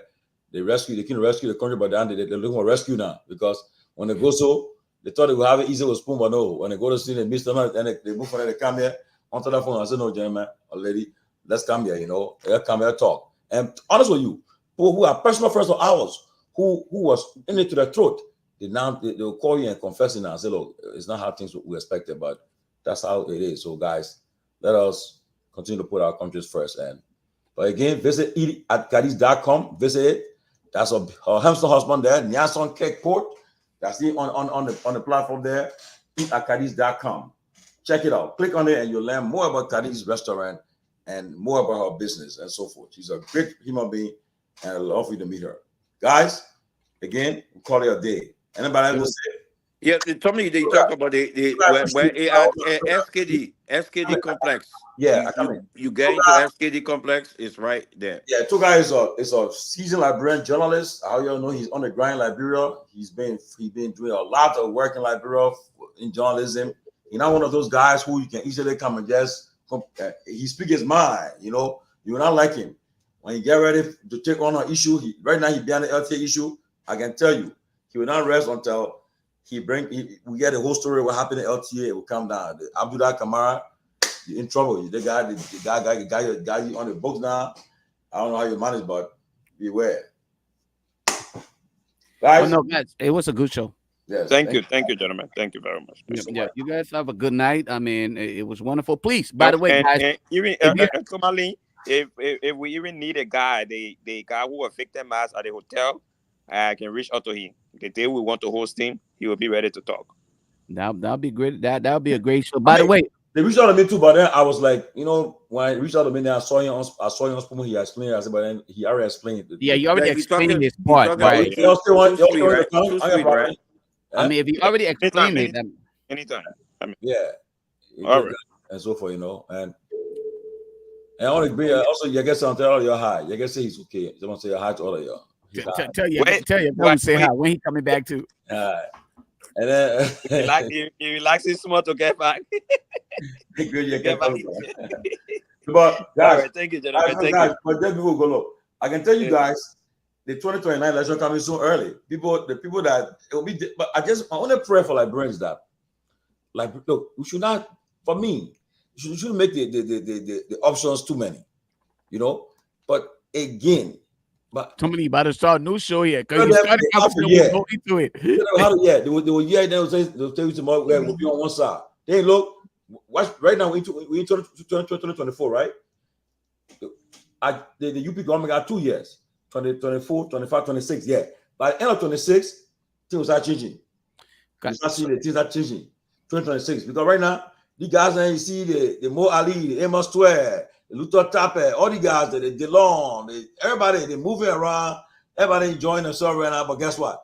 count 2026, it will start having a problem, and then it will start breaking apart. It was our issue. And then 2027 now, the politics will start. But we just hope they keep it. People will be wise this time around and not break apart, hold together, and form a strong unit so that they can decide to rescue the country, finally rescue the country. Yeah, and then somebody inboxed me and said, Lofa, you guys have to be consistent with the time. Guys, we apologize. We are all working people over here. Everybody out here work. I'm sorry. It's difficult to be here, but we will do the best we can. Even if we are on the radio in Liberia or not, we will try to be consistent with the time as much as possible to be on here to make sure that the program is aired, whether via the social media or it is aired on the radios in Liberia. We will do the best we can. Again, this is not a commitment. This is not a promise, but we will do the best we can because we are humans and we have our family to take care of. We are not dependent on any other source of income, but your support, your regular $2 or $3 to the Cash App, the Zelle, to help us maintain the platform. Other than that, I mean, individually, we are not taking anything home from this platform, but our sincere commitment and volunteer are there to make sure that the message is, just transparent across the board. But we will do the best we can. Whether we are on the radio in Liberia, we will come on here. And if we are just on here to discuss the issue, we will try to do the best we can to be consistent with the time so that you all can do due diligence and share the show. Be a part of the conversation. We really appreciate you guys. Hello, I'm Keff Hassan. I see Aisha Pai. Aisha, there's some misinformation.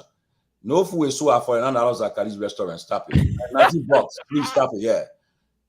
You click on. I own $4.9. It will tell you everything about the restaurant. I think the highest should be $10. Saying it's selling rest at $49 and that's not true. That's not true. $19 should be $10 or so. $19. But if you click on it, you will get a whole. But Tomalin though. Yeah. $19. How many people in Liberia can afford $19? Oh, you see, my man. People that are working. Oh, for real? Yeah. Quality, wow. The quality of food. Toga, I don't expect you to not be you can afford $25. No, I mean like Tomalin saying, bulk of the key ministers and actors in the country go to that restaurant. Oh, okay. That because of the quality of food, right? Yeah. Yes. Construction workers there.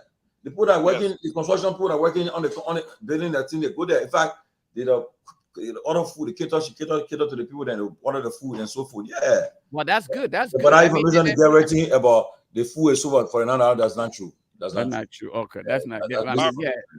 That's it. About 1 a.m. I got okay, go. Man. All right, I'll be in Labrador soon. We'll hook up.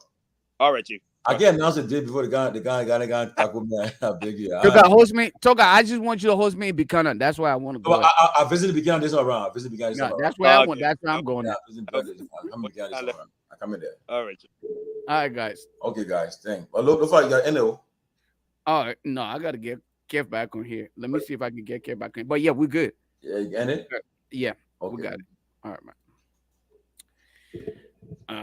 Let me see if I can get Tomalin. All right, guys. It was a great conversation tonight, folks. We want to thank all of you for being a part of today's closing argument. However, you may have contributed to the conversation. We still appreciate your contribution. And look to see you being a part of our discussion again. Hopefully on Friday, we will be back. If I'm not here, the crew will be back here discussing Mama Liberia. Thank you all for being with us. We say you all have yourselves a wonderful night. Let's see if we can get this thing here and this entire thing right now.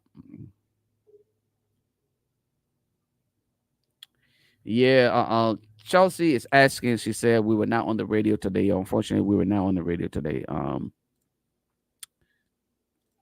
Yeah, Ben, go ahead and end this thing here from the back, bro. I think something is going on from my end here. So, all right, peace, guys. Breakable Power say he won't call you. Nobody calling me. We're done.